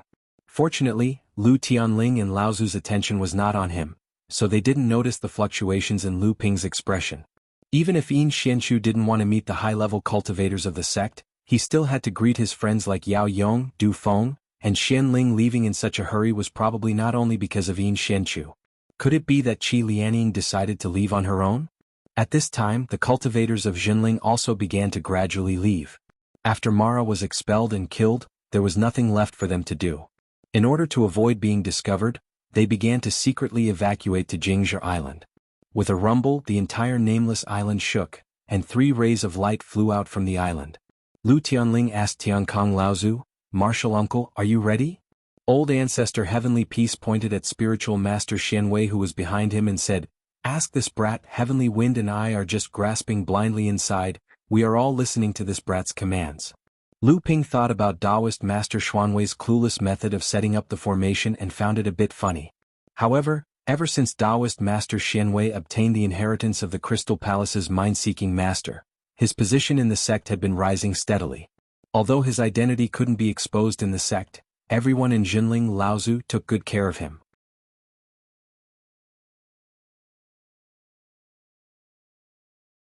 Taoist Master Xianwei said confidently, "Laozu, don't worry. Disciples' formation is different from others. Not only does it make the movement of the spirit vein extremely quiet during the process of moving, it also reduces the risk of being discovered by others through the movement of the spirit vein. It also reduces the consumption of cultivators by a lot, and the process of moving will also speed up a lot." Lu Tianling nodded and said, "If that's the case, then let's not delay any further. Let's move it into the Dao Grotto Heaven now in case anything unexpected happens." Lu Tianling took out a piece of jade that had been hollowed out. It looked like an ordinary piece of jade had a peerless precious treasure hidden within it. Then, the peerless precious treasure was taken out from the jade, and the ordinary jade was thrown away like a shoe. Lu Ping looked at the jade and couldn't help but be startled. He said, "Teacher brought the Jade Grotto Heaven out from Tianling Mountain?" This seemingly tattered jade stone was Zhenling sect's second and third Grotto Heaven mystic treasures. Back then, Lu Ping had found the 5-elemental cloud cloak, a spirit-nurturing mystic treasure passed down in the listening wave manner. However, after Lu Ping advanced to the manifestation stage, his cultivation, divine ability, and strength all increased greatly, and this magic treasure was rarely used by Lu Ping in fights. Now, Zhenling's second Grotto Heaven was the abundant void mirror in the hands of Jiang Tianlin Laozu. This Grotto Heaven magic treasure was integrated with 8 layers of Grotto Heaven restrictions, and it was second only to the true spirit Grotto Heaven in Jinling's Grotto Heaven. However, the abundant void mirror was not only a Grotto Heaven magic treasure, but also an extremely powerful offensive treasure. Otherwise, it would not have been carried by Jiang Tianlin Laozu all the time.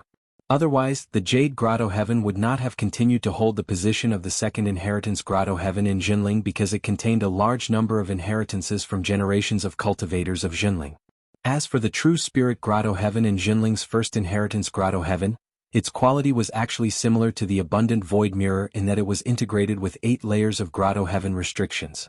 However, Jinling's Grotto Heaven contained the remains of Dharma cultivators of Jinling's past generations, as well as their inheritances. Moreover, it was upgraded by Tai Shin Laozu, the only person in Jinling who had become a true spirit. Only then did it have 8 layers of Grotto Heaven restrictions, which allowed it to firmly occupy the position of the first inheritance Grotto Heaven in Jinling.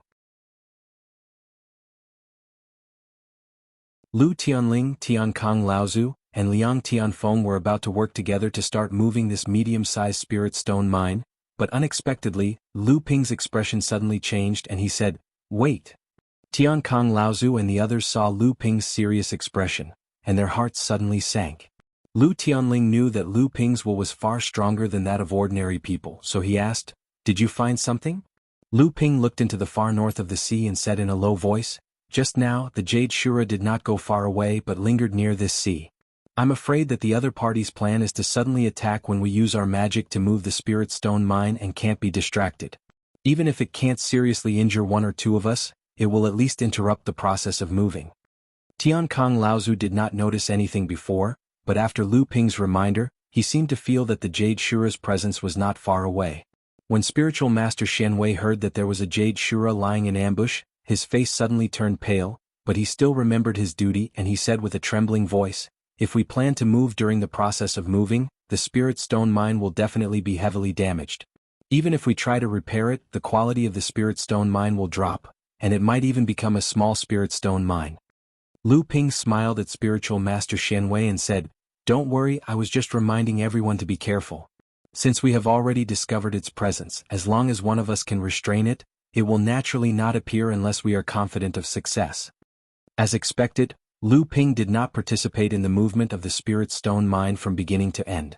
Instead, he sneaked a few miles towards the north of the sea, and then he floated in the air and began to meditate. His divine will was still sensing the presence of the Jade Shura from afar.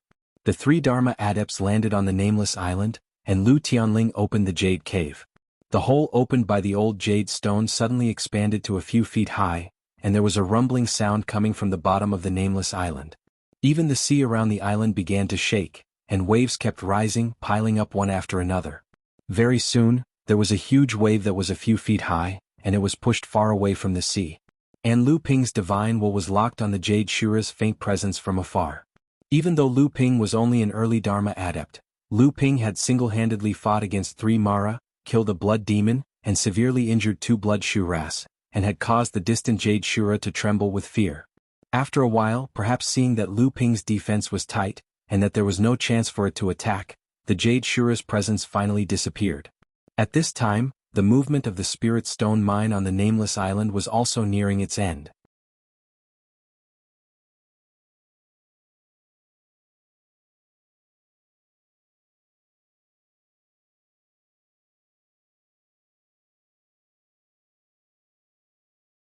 The brand new Divine Ability Sword technique that Lu Ping had comprehended from the old East River Sword technique could completely rise to become a brand new Divine Ability Sword technique inheritance in the future. If he replaced the new sword technique with the 12 orthodox techniques, the power of the sword technique might skyrocket in a short period of time. However, when it became a peerless divine ability, it would lead to the collapse of the existing system. The 12 orthodox techniques of the North Sea was actually a divine ability inheritance system with the 100 rivers flow into the sea, and the art of vast seas and mulberry fields as its goal. The old East River sword technique was only one part of this system. In order not to affect the 100 rivers flow into the sea sword technique, Lu Ping had copied the new divine ability sword technique he had created into the Genshin Pearl. In this way, although the new East River sword technique could not become Lu Ping's source divine ability, it could use Lu Ping's source treasure to greatly enhance the sword technique's power. At the same time, Lu Ping could also improve the sword technique's power in the future. 2 days later, Qi Lianying walked into Lu Ping's cave abode. Lu Ping opened his eyes and looked at the serious Qi Lianying. "Have you made up your mind?" Qi Lianying smiled and said, "I've said it before. You must be the first to see my face, and you are the only one who can remove this seal for me." Lu Ping was silent, and Qi Lianying did not speak either. After a while, Qi Lianying said, "Don't worry, I won't make things difficult for you." Lu Ping was stunned, but he did not know what to say. Qi Lianying closed her eyes and sat cross-legged in front of him. Lu Ping looked at the delicate face in front of him and couldn't help but sigh inwardly. Who would have thought that there would be another face hidden under such a beautiful face? It's been a long time. The process might be painful, and it might even affect your original appearance. Qi Lianying frowned and said, "Disfigurement? You have to have some confidence in me. It won't be disfigurement, but there may be wrinkles and aging," Lu Ping said helplessly. Qi Lianying's frown deepened as soon as Lu Ping said that. Lu Ping hesitated for a while and said, "There is actually a senior in our sect who is proficient in all kinds of restriction spells. He is Liang Tianfeng Laozu that you met earlier. Why don't? If you want him to remove it for me, you might as well take me to Mei Tianqin. That's more direct." Qi Lianying interrupted Lu Ping's suggestion without hesitation. "If that's not the case, I would have begged your master to remove the restriction spell on my face. Wouldn't that be easier?" Lu Ping was shocked. When Qi Lianying suddenly left without saying goodbye after the battle, Lu Ping knew that she had sensed something. However, when he returned to Soundwave Island, he heard that Qi Lianying had been in seclusion, so he did not disturb her again. His temper was really like that. Lu Ping pulled himself together and asked after a moment of hesitation, "Did you sense something or remember something?" Qi Lianying smiled. "Indeed, it's a feeling that I haven't felt for a long time. It's so complicated that I don't want to face that person again. I'm afraid this is also what you guys have been guessing, right?" Lu Ping was speechless, but Qi Lianying heaved a long sigh and calmed herself down. She said decisively, "Let's do it. I've said it before, only you can see my face. You should have some understanding of my situation in the North Sea.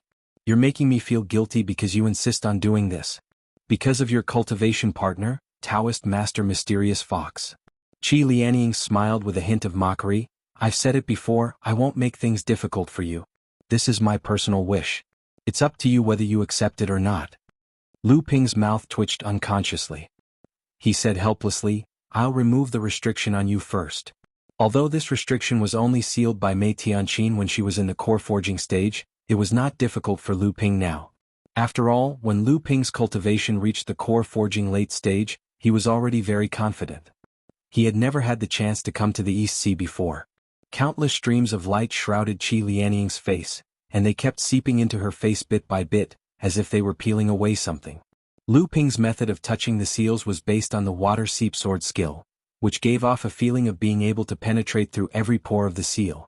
In just 10 minutes, the streaks of light dissipated, and Qi Lianying's face reappeared in front of Lu Ping. It was unexpected but also within expectations. The next day Lu Ping bade farewell to Yin Shenchu, Ji Shenxian, and the others early in the morning. After that he left some treasures for Wu Yan Yibuki and Hong Ying. At the same time he instructed the three of them before going to the Awakening Island through the teleportation array. After sending Lu Ping off, Ji Shenxian looked at Lu Ping's cave abode and said, "Strange, why didn't Sister Ying come out? Could it be that senior brother Lu didn't remove the restriction on her face?" Yin Xianchu also looked in the direction of the cave abode. He shook his head but did not say anything. Ji Shenxian suddenly chuckled and said, "Do you think it's because Sister Ying is ugly after restoring her appearance? That's why senior brother Lu left so early today?" Yin Xianchu turned around and looked at Ji Shenxian speechlessly. He said, "Impossible." "Why is it impossible?" Ji Xuanxuan's spirit was shaken. His eyes flickered with excitement as he said, "Perhaps there's another possibility. Sister Ying stayed in senior brother Lu's cave abode for an entire night."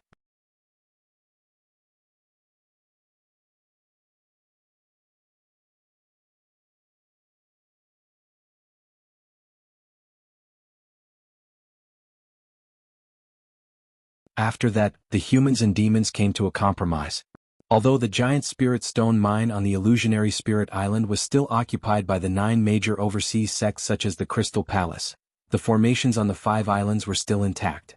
At the same time as the hub of the large-scale formations on the 5 islands, the illusionary spirit city had become the largest city in the overseas cultivation world where humans and demons mixed together. Although Phantom Island was the center of the formation on the 5 islands and would definitely be the first target for Mara's army to attack, the other 4 islands also needed Dharma adepts to guard. Tian Kong and Laozu's task was obviously to guard the Spirit Gathering Island, which was where the distribution of spirit stones was. The situation doesn't look good. The situation doesn't look good. The overseas practitioners set up 7 lines of defense in the fallen mystery land. Originally, it was to buy time for the 5 illusory islands to summon the cultivators from the various sections. Unexpectedly, Mara's army was like a hot knife through butter. In the blink of an eye, 5 of the 7 lines of defense were broken. Now the 6th line is in imminent danger. It is said that no less than 10 Dharma adepts from the allied forces of the human and demon races have fallen. The number of core forging adepts who have died is even more uncountable. There is already news that there are no less than 3 Azuras among the Mara army. 3?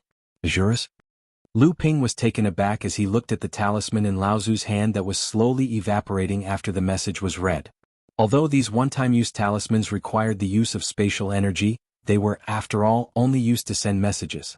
Even though Mara had interfered with the spatial energy around the 5 islands, he still could not completely stop the transmission of these spatial talismans.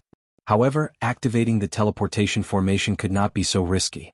Tian Kong Laozu nodded and said with a serious expression, "Indeed, it seems that Mara's army is determined to win this time.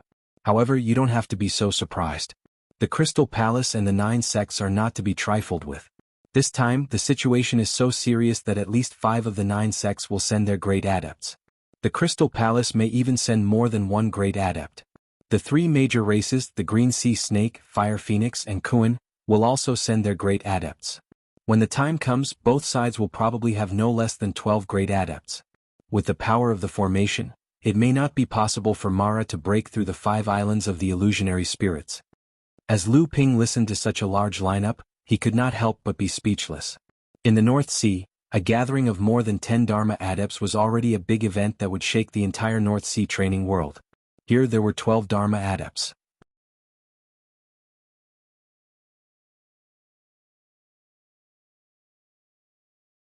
He had already taken a long detour, but in the end, he had still coincidentally encountered a group of patrolling Mara on the surface of the sea. But before Chu Hyaming could kill the group of Mara, a troublesome thing came out of the group. If it had been a normal Shura, he would have been afraid. Even if it had been a blood Shura, and even if there were 2 of them, Chu Hyaming was confident that with his own strength, he would be able to fight the enemy that was chasing him. But it was a Jade Shura that was chasing him. The 2 of them fought a few times and Chu Hyaming was defeated every time. But this Jade Shura had targeted him, and left the patrolling group behind to chase him. Chu Hyaming used 99% of his skills, but he still could not get rid of the Jade Shura. And as time went on, Chu Hyaming felt that the spiritual yuan in his body was running out. If he did not think of a way, the Jade Shura wouldn't even need to do anything. He would die from the exhaustion of his spiritual yuan. Chu Haiming touched the treasure in his hand. If he activated the treasure, the elites of his clan would immediately come to his aid. At the very least, he would be able to scare away the annoying thing in front of him. But this time he had come to the perished mystery land in private. His clan had not agreed to it and had even given him a stern warning. If he used up this life-saving treasure, he would be ridiculed by his clan members. Especially that bastard Chu Hai, he was the most detestable one. Chu Haiming gritted his teeth. He seemed to have a deep grudge against Chu Haitian. Damn Chu Haitian. If he hadn't provoked me, I would not have come to the fallen mystery land. Damn Jade Shura. Why does she have to target me? Chu Haiming knew that if he did not do something soon, he would not even have enough spiritual yuan to activate the treasure. But compared to his own life, he could not afford to lose face. The Jade Shura seemed to have sensed that Chu Haijin was at the end of his tether. She was wielding a companion spirit treasure even more fiercely. Even though the water Shura was on the surface of the sea and could refine a large amount of water essence to replenish itself, the past few days of tracking Chu Haijin had taken a toll on it. Chu Haiming tried his best to dodge the Jade Shura's attacks. The spirit cultivation treasure in his hand was full of cracks, and the huge impact had made Chu Haiming bleed. He could not wait any longer. Chu Haiming's hand glowed with a golden light. He was about to pour his spiritual yuan into the treasure. At this moment there was a long scream from the sea. A pair of flying swords flew across the sea like two dragons, leaving two deep trenches. The water on both sides quickly swallowed them up. When the Jade Shura saw the two flying swords coming at her, she screamed and swung her companion spirit treasure. There were two loud noises and the two flying swords were sent flying back. The Jade Shura didn't seem to be in a good position either, as she was sent flying dozens of feet away from the surface of the sea.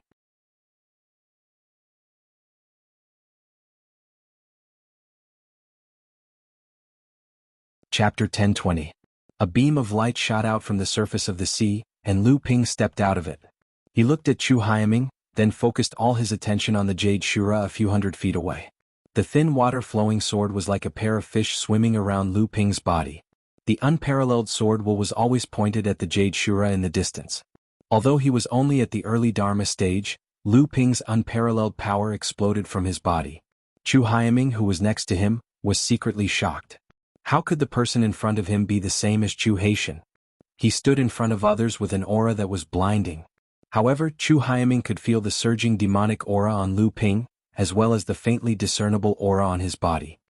He secretly breathed a sigh of relief, and he put away the secret treasure in his hand. It seemed that this time it was more frightening than dangerous.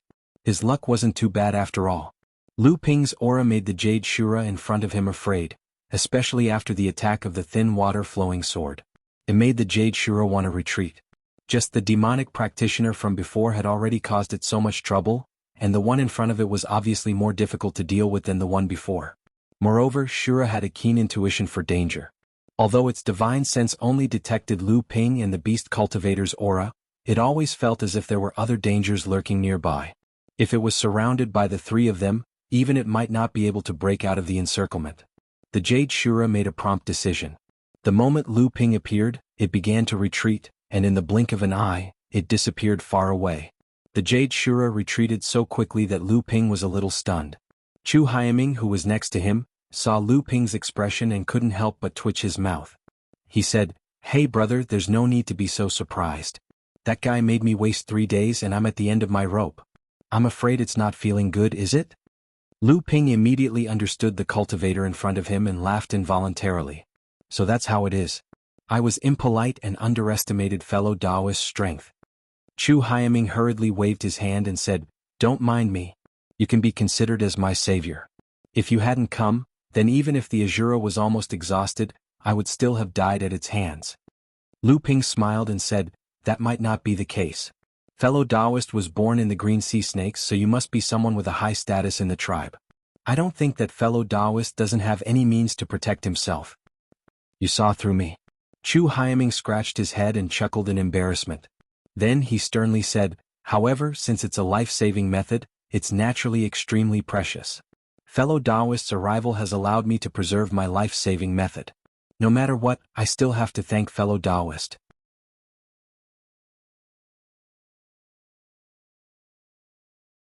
Moreover, if I were to return in such a dejected manner, wouldn't I be mocked to death? Lu Ping said in surprise. Fellow Taoist, this is... Chu Haiming waved his hand and said, it's nothing. I'm just taking a gamble. Lu Ping secretly cursed. Taking a gamble? Taking a gamble with your life?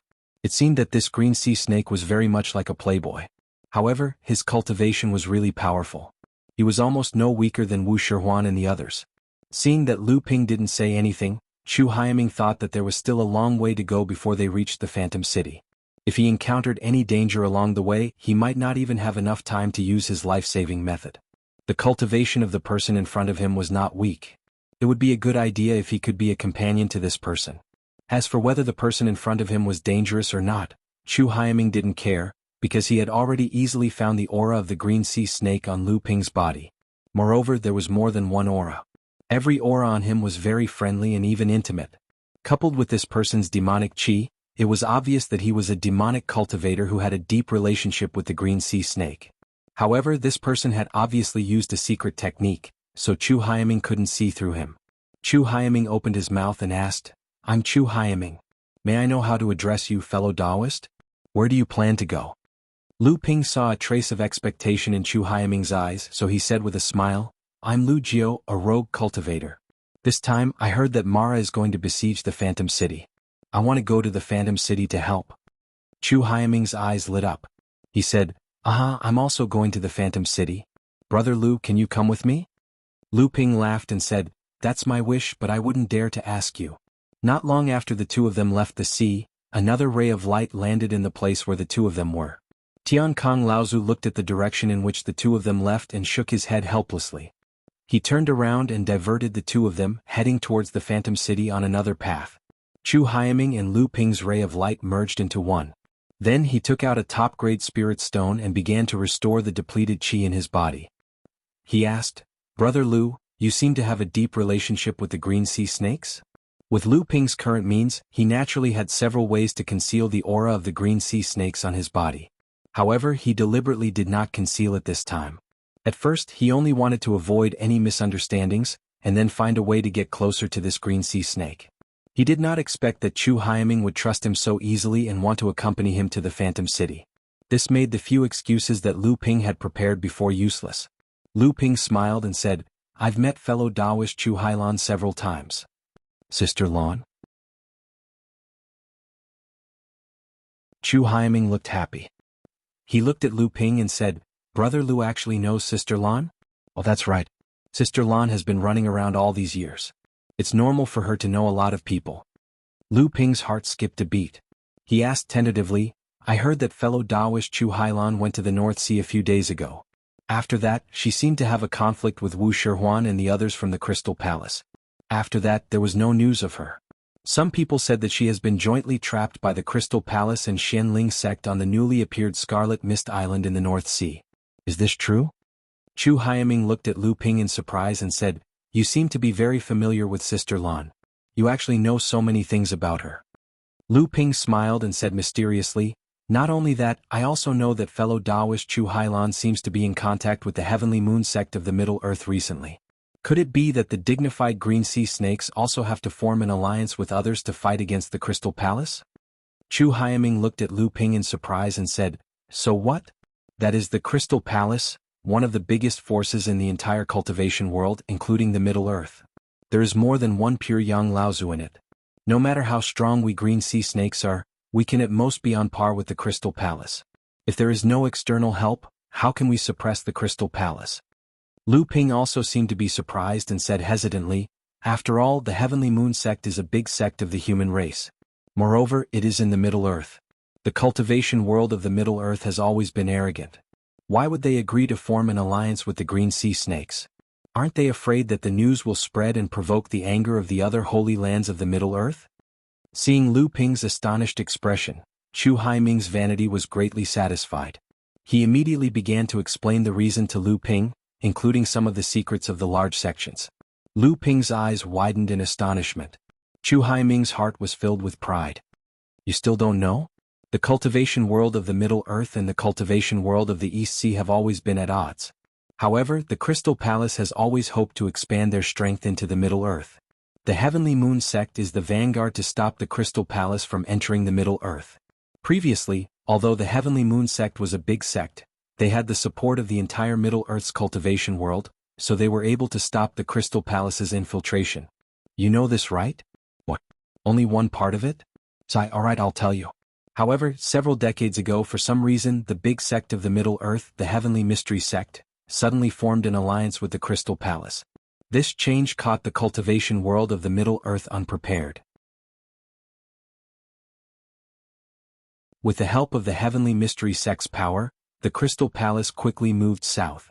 The Heavenly Moon sect was attacked from both front and back, so they immediately gave up 3,000 miles of coastline. The Crystal Palace expanded 500 miles inland before they were once again blocked by the Heavenly Moon sect. Do you know about the recent outbreak of Mara in the Middle Earth? You don't even know about this? Alright, the situation of the calamity of Mara in the Middle Earth is much more serious than overseas. Furthermore, there seems to be some problems at the border of the Middle Earth. The Holy Lands and big sects of the Middle Earth can't even take care of themselves, so how would they have the spare energy to support the Heavenly Moon sect? The Heavenly Moon sect actually had no other choice. In a fit of anger, they had the idea of forming an alliance with our clan. Lu Ping had an expression of sudden realization. He then asked, from what Brother Chu said earlier, it seems that other than being dragged down by the calamity of Mara, there seems to be some unforeseen events at the border of the Middle Earth. What kind of unforeseen event is it? Chu Haiming was stunned for a while. Then he said with some uncertainty, it seems that a large-scale beast tide has appeared in the western wilderness and the southern mountains. Who cares what kind of unforeseen event it is? In any case, it has nothing to do with us. Lu Ping nodded his head thoughtfully, then asked, it's strange. I heard that the Heavenly Moon sect originally had a deep relationship with the Eastern Sea's Carefree Pavilion, and the Carefree Pavilion has always been at odds with the Crystal Palace. Even if these two sects combined are not a match for the Crystal Palace, the Heavenly Moon sect can still form an alliance with the other big sects of the Eastern Sea. No matter what, forming an alliance with the aristocrats is not a good idea for the Heavenly Moon sect. Chu Haiming sneered, what other choice do they have? In the early years, the Carefree Pavilion was quite prosperous and made the Crystal Palace suffer a few big losses. But now they are being suppressed by the Crystal Palace. It is said that even their own treasure ship was almost destroyed and the great practitioner on the ship was injured. It is said that they angered the pure Yang Laozu of the Crystal Palace. What about the other four big sects? Are they just going to let the Crystal Palace dominate the Eastern Sea? The other four big sects? Skyrend is tough, but it's a pity that Skyrend is not a native sect of the Eastern Sea. It is said that it was driven out of the Middle Earth thousands of years ago, so its roots in the Eastern Sea are not deep. More than 100 years ago, because of the death of the grandson of a great practitioner of the Kuan-Fish clan, it triggered a war between the two sides. The hatred between the two sides deepened. Until now, they are exhausted and have no strength left to fight against the Crystal Palace. When Lu Ping heard this, the Seven Treasures Thunder Calabash in his core space jumped involuntarily. Lu Ping asked, just for the grandson of a great practitioner? Isn't this too much of a joke? Who said it isn't? Chu Haiming was also a little confused and said, there is also a legend that seems to say that Skyren took a great treasure from the Kuan-Fish clan, which caused the Kuan-Fish clan to take revenge so crazily. However, the Kuan-Fish clan has never admitted it.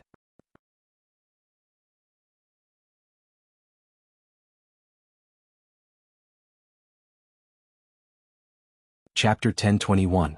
To be able to force Skyrend out of Middle Earth to go overseas, what kind of power would that be?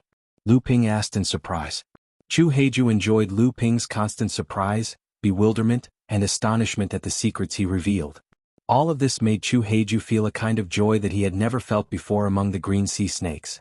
Of course, it's the Ziyang Palace. When Skyrend was at his peak, he was much stronger than the Tianshan sect, the Western Wilderness Palace, and the Yingtian sect. Swordsmen are known as the best cultivators of the same level in terms of attack, and Skyrend was known as the #1 sword sect in the world. This is a direct slap in the face to the Ziyang Palace. Don't you think that Skyrend is seeking death? Although Lu Ping did not believe that the Ziyang Palace would drive Skyrend overseas just because of the title of #1 sword sect in the world, he thought about the current situation of the Tianshan sect. When Skyrend was at his peak, he was probably even more powerful than the Taishan sect. In addition, he had publicly displayed the title of #1 sword sect in the world, and was so arrogant and domineering. It would be strange if the 5 holy lands of Middle-earth did not suppress them. Lu Ping and Chu Heiju traveled together. Lu Ping deliberately tried to find out more information from Chu Heiju, and Chu Heiju was happy to show off his knowledge in front of Lu Ping. At the same time, he was able to make Lu Ping smile with a few subtle compliments. He was obviously a childish and inexperienced person who had not seen much of the world. He had a strong sense of superiority and was highly valued by his elders. However, although Chu Heiju looked simple, he was very strong. Otherwise, he would not have been able to fight with the Jade Shura for so long with his peak Dharma level cultivation. And although he did not have enough understanding of the dangers of the world, he knew a lot about the secrets of the world of cultivators. The two of them chatted and laughed along the way. Chu Haiming's vanity was greatly satisfied, and Lu Ping also learned many secrets of the Eastern Sea's cultivation world that were unknown to others. In that case, the Gale Thunder Island has a deep connection with the Crystal Palace, and the Purple Talisman Pavilion is a large sect that was developed with the talisman inheritance of this sect after a family in the central region offended the 9 mystical tower and escaped to Donghai to seek protection from the Crystal Palace? Chu Haiying nodded her head and said, "There's no mistake." Chu Haiming thought for a while and said, "Actually, it's not just the Purple Talisman Pavilion and Skyrend. Actually, many overseas sects migrated over from the Central Plains, especially the South Sea. Almost all the large sects are not native to the South Sea. They all have inextricable connections with the Central Plains."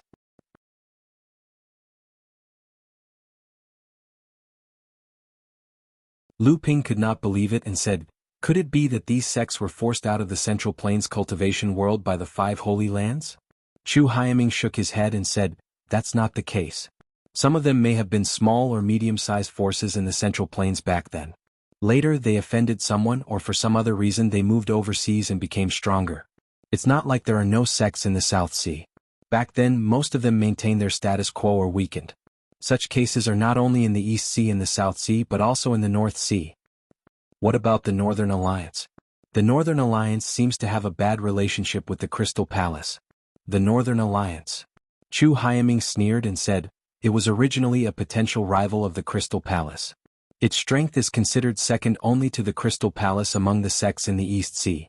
However, the Northern Alliance was destined to die from the day it was established. As such, the Northern Alliance is filled with internal strife and unrest. This time, when the East Sea Mara marched north, the Northern Alliance was the first to bear the brunt. In just 2 days, only 1/3 of the islands were plundered by Mara. Isn't this a huge joke?" Lu Ping's expression was a little strange. He said, "You're saying that the Northern Alliance is probably going to fall from the ranks of large sects? It can't be, right? I heard that the Northern Alliance also has 3 or 4 great cultivators. How can it fall just like that after thousands of years of inheritance?" Chu Haiming sneered and said, "What if the 3 or 4 great cultivators start fighting among themselves?" Lu Ping was stunned and didn't know what to say. Chu Haiming saw that Lu Ping still didn't believe him, but he didn't explain much. He said, "We'll see. This time, after the Phantom City incident, the Northern Alliance will probably be surrounded by wolves. This is an external force and also the last straw. After all, the Northern Alliance has thousands of years of inheritance. Although it's still not systematic, it's impossible for it to have accumulated a lot of good things. When the time comes, the Northern Alliance will collapse even if it doesn't." Lu Ping suddenly asked, "Brother Chu, did you analyze all of this yourself?" Chu Haiming was stunned when he heard this. His face turned red as he said, "Well, some of this is what I heard from the seniors in the clan, and some of it is my own speculation. In short, Brother Lu, just wait and see." The expression on Chu Haiming's face didn't escape Lu Ping's eyes. Lu Ping's eyes flashed with a hint of a smile and he said, "All right, let me wait and see." The two of them ran all the way. Because Chu Haiming had used up a lot of his energy, he had to split his attention to recover the spiritual qi in his body through spiritual stones while flying. Their speed had slowed down a lot. Lu Ping looked ahead and suddenly asked, "Brother Chu, this is the first time you've left the deep sea demon territory, right?" Chu Haiming didn't know what Lu Ping meant. He was stunned for a moment and said, "Yes, what's wrong?" Lu Ping took out a pair of flying swords and said with a bitter smile, "You didn't run away from home, did you?" When Chu Haiming saw Lu Ping take out his flying swords, he thought that Mara, who had escaped earlier, had followed them again. His expression couldn't help but tense up. He said, "What's wrong? Did we run into Mara's team again? How unlucky." As he said this, he took out a short spear. Lu Ping glanced at the short spear. When Chu Haiming was fighting with the Jade Shura, the defensive magic weapon he had used was a magic weapon at the peak of spirit cultivation. He had relied on this short spear to fight against the Jade Shura. He could clearly see that this short spear was a first tribulation spirit treasure.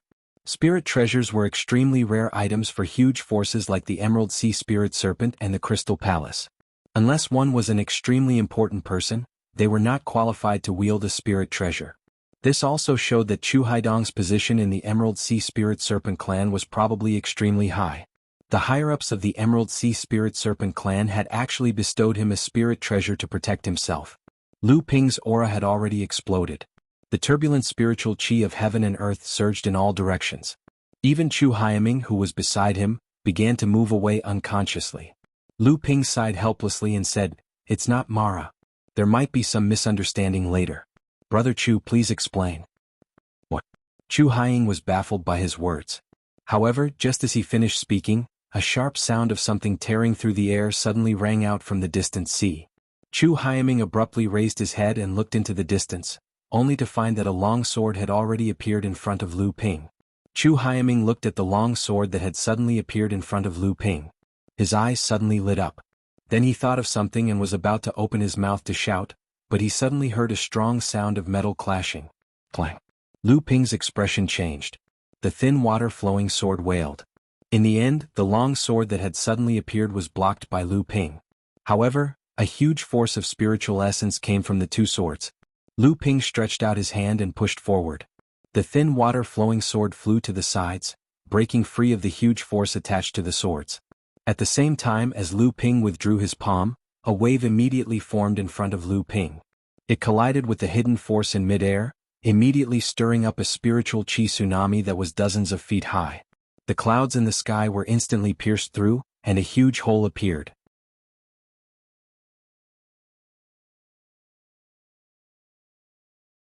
Sunlight shone through the hole and a pillar of golden light shone down. Lu Ping pressed his hands down, and the surrounding spiritual chi storm was immediately suppressed. Even the sea under his feet suddenly became as smooth as a mirror. There was not a single ripple.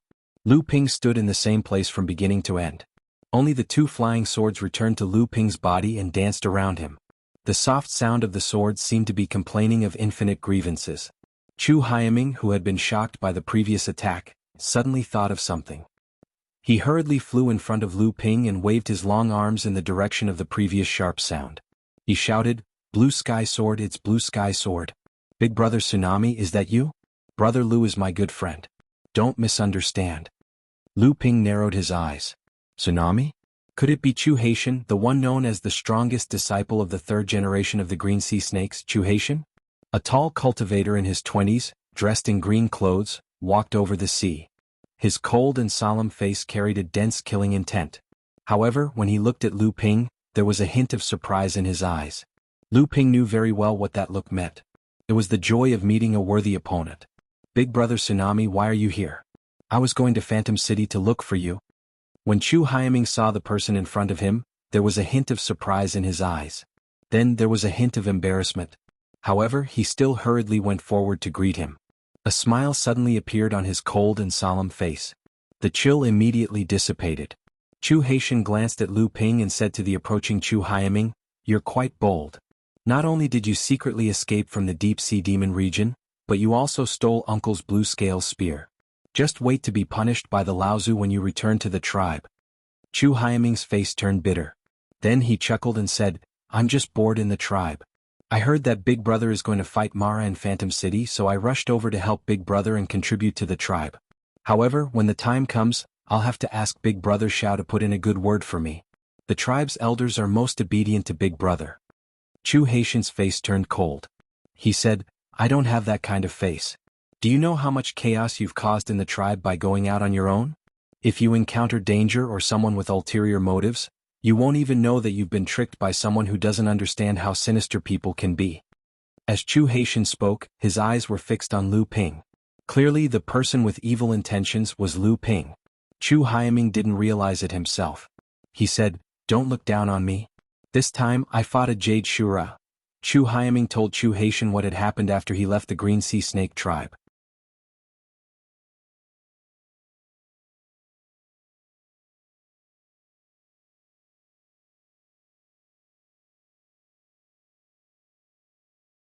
Chapter 1022. Chu Haitian's news shocked Lu Ping greatly. How long had it been? How could the sixth line of defense be broken? Lu Ping was deeply worried. It wasn't because he was worried that something would happen to the 5 islands of Mystic Spirit City, but because according to what old ancestor Tian Kong had said, the 7th line of defense was actually less than 100 miles away from Mystic Spirit City. Once the 6th line of defense was breached, Mo Luo's army would be at the city gates. The 5 islands of Mystic Spirit City would basically be surrounded by Mo Luo. If that was the case, Lu Ping was now faced with 2 choices. One was to return to Jianghu Island immediately. But if he did that, Zhenling Sect's share of Spirit Stones in Phantasmal Spirit City would be lost. The other was to head to Phantasmal Spirit City and meet up with Ancestor Tian Kong. But if he did that, once the 6th line of defense was breached by the time Lu Ping arrived at Phantasmal Spirit City, he would have no choice but to defend Phantasmal Spirit City. He didn't believe he could break out of the Demon Luo army's siege alone. A layer of water rippled on Lu Ping's face. The water rippled gradually and gradually spread to Lu Ping's whole body. Then a layer of water sprinkled from Lu Ping's body. Lu Ping had already returned to his original appearance. At the same time, Lu Ping stretched out his wrist and took off a bracelet on his wrist. The surging demonic qi on Lu Ping's body suddenly changed into pure spirit qi waves. Then it gradually converged, making Lu Ping look like an ordinary person. The bracelet was naturally the demon transformation bracelet. With this bracelet, a human cultivator could disguise as a demon cultivator and would be extremely difficult to recognize. Similarly, when it was worn by a demon cultivator, it would also be extremely difficult for a human to recognize it. Previously, on a whim, Lu Ping decided to rescue Chu Hairan alone and let Tian Kong Laozu rush to Phantom City first. However, just in case, Lu Ping still did not reveal his true identity. Lu Ping's original intention was to get close to the Emerald Sea Spirit Snake clan. But who knew he would meet someone like Chu Hai, who clearly had a high status in the Emerald Sea Spirit Snake clan but wasn't a scheming person. Naturally, Lu Ping was more than happy to learn more secrets about the East Sea's forces from him. Unfortunately, he met Chu Haitian midway and took Chu Hairan away, which messed up Lu Ping's original plan. However, at least he had left a backup plan among the Green Sea Snakes. Although Chu Hailan might be of help to him when he entered the Green Sea Snakes in the future, this woman was too shrewd. If Lu Ping wanted to use her, he might not be able to do so without paying some price. A cloud of water mist gathered under Lu Ping's feet and gradually condensed into a white cloud. The white cloud moved with the wind and carried Lu Ping quickly in the direction of Phantom City. The thin water-flowing sword had been damaged twice in a row. Although it was not too serious as Lu Ping's most commonly used magic weapon, it still made Lu Ping's heart ache. He had already placed it in the core space and began to nourish it. Originally, it was not a bad idea for Lu Ping to use Lu Qin'er as a mount. However, since he knew that the battle in Phantom City would also involve the human and demon clans joining forces, Lu Ping gave up on the idea of using Lu Qin'er as a mount. Who knew if he would encounter another Fire Phoenix clan demonic cultivator on the way? Lu Dague could, but his speed was a little slow. It would be fine under normal circumstances but not now. With no other choice, Lu Ping could only use the cloud treading technique to hurry along. The cloud treading technique was an extension of the wave treading technique. It was also an application of Lu Ping's natural great technique. Although his speed was not as fast as Lu Qin'er's, it was still very fast for long-distance travel. Although the 12 orthodox techniques of the North Sea were 12 types of great magic arts, in essence, each great magic art itself was a huge inheritance system, from which several or even dozens of magic arts could be extended. This cloud treading technique was an extension of the wave treading technique. In the end, Lu Ping decided to head towards Phantom City. Quick! Quick! The group of Mara is catching up. Damn it, how is that possible? Why would the Blood Shura attack us? The Blood Shura is nothing. Even the Jade Shura has attacked. A Dharma adept from the Jade Sea sect could not even escape. I saw with my own eyes that Laozu's heart was dug out by a Jade Shura and then swallowed whole. What, the Jade Shura is also? Let's run. It's not just the Blood Shura and the Jade Shura. Even the Azuras have attacked. The entire fallen secret land is in chaos. This time, the human and demon clans have suffered a great loss at the 6th line of defense. They are doomed. As long as we escape to the 1st line of defense. The 7th line of defense? Now even the Jade Shura and the Azuras have begun to attack us core forging adepts. They think the 7th line of defense can still hold. We'd better go straight to the Phantom City. Maybe there is a glimmer of hope. Not necessarily. If the great adepts of the Phantom City also attack, they may be able to stabilize the 7th line of defense. That depends on whether the big bosses are willing to help. They will. Don't forget, the first 5 lines of defense are mostly made up of the local forces of the East Sea and the Fallen Mystery Land that are attached to the Phantom City, as well as the 25 medium-sized forces. But when it comes to the 6th and 7th lines of defense, there will be many cultivators from the Crystal Palace and the 9 great sects. Unless those big shots are willing to let their disciples become cannon fodder like us. Not necessarily. Now that the 6th line of defense has collapsed, many practitioners from the big sects have been injured or killed. If they shrink back to the 7th line of defense or even retreat to the Phantom City, then let's wait for death. From here to the Phantom City, we can't get rid of the group of Mara chasing us. 5 or 6 human practitioners were flying over the sea, with injuries all over their bodies. Obviously they had been through a fierce battle. At the same time they were fiercely arguing about something. Suddenly, several sharp howls rang out from behind the cultivators. The cultivators who were flying away immediately lost their ability to move and nearly fell into the ocean. Oh no, it's the great devil cultivators. They're catching up. At this moment, several lights of different colors rose up a few miles in front of them, heading toward them. Oh no, we're surrounded. Why are there more in front of us? Let's fight. Later we'll break out of the encirclement with our own strength. If there's no hope, it's best if we can drag one of them down with us.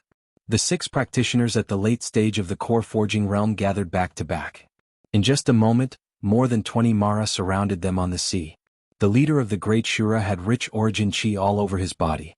The companion magic treasure in his hand was obviously only one step away from being promoted to a spiritual treasure.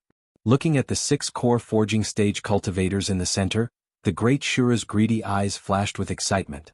As long as he could devour the 6 cultivators in front of him, with the huge amount of chi, blood and spiritual power contained in them, he might be able to break through the shackles and become a blood Shura. The Great Shura howled at the sky, and more than 20 Mara around it roared in unison and rushed toward the 6 practitioners. At this moment, the surrounding seawater was turbulent, and the waves reflecting the sunlight suddenly turned into daggers, shooting toward the back of the 20 Mara who were besieging the practitioners. Seeing that the 20 Mara were about to be drowned by the water swords, the whole space suddenly shook. These water swords suddenly turned into water splashes in midair and fell into the sea, like a rapid rain. However, just as the raindrops were about to fall back into the sea, the surrounding space trembled again. The raindrops that filled the sky did not fall back into the sea but shot out abruptly. The dozen or so demons surrounding the south were caught off guard, and 7 or 8 of them had their heads, hearts, and other vital parts pierced by the raindrops. The remaining half were rolling and wailing on the surface of the sea. The sudden turn of events caused the battle between the 2 sides to come to a temporary halt. The great Azura in the lead cast a bewildered look around. Knowing that reinforcements had arrived, the 6 human cultivators who were besieged earlier hastily flew out from the encirclement. An angry roar suddenly rang out. It was the blood demon. The few human cultivators who had broken out of the encirclement were all pale, but they saw countless auspicious clouds suddenly rising in front of them. Although the blood demon's soul-devouring divine art had shaken these people to the point that their heads felt like it was going to split open, not a single one of them died.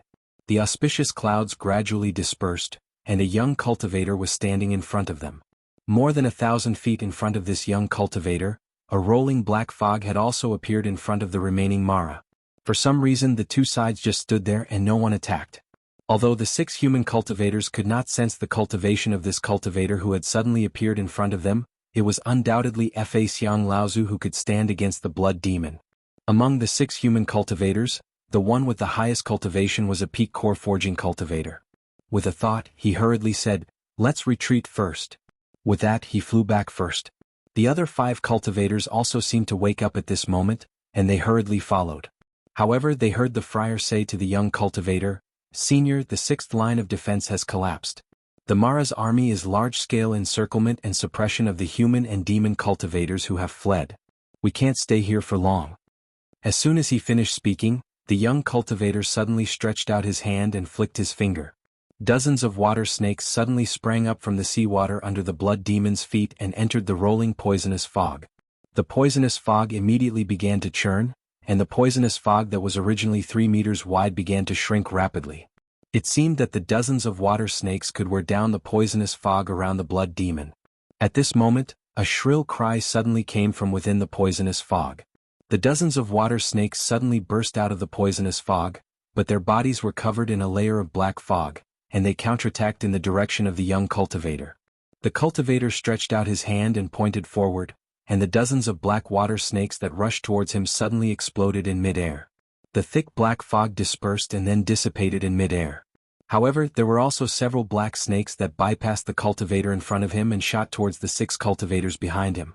The human cultivators were all shocked, and in a fluster they did not know how to block this strange attack. Suddenly they heard a crisp cry above their heads. A golden-winged peng was hovering above them, and at this moment, it swooped down and easily tore the black water snakes into pieces with its sharp claws. You're tuning in to the Han Li's Wuxia Adventures YouTube channel. We're so grateful for your support, and don't forget to subscribe to join us on this incredible journey through captivating stories. Your generosity through donations truly makes a world of difference, as it's the primary source of revenue that allows me to expand and enhance this channel for you. Thank you from the bottom of my heart for being a part of this adventure.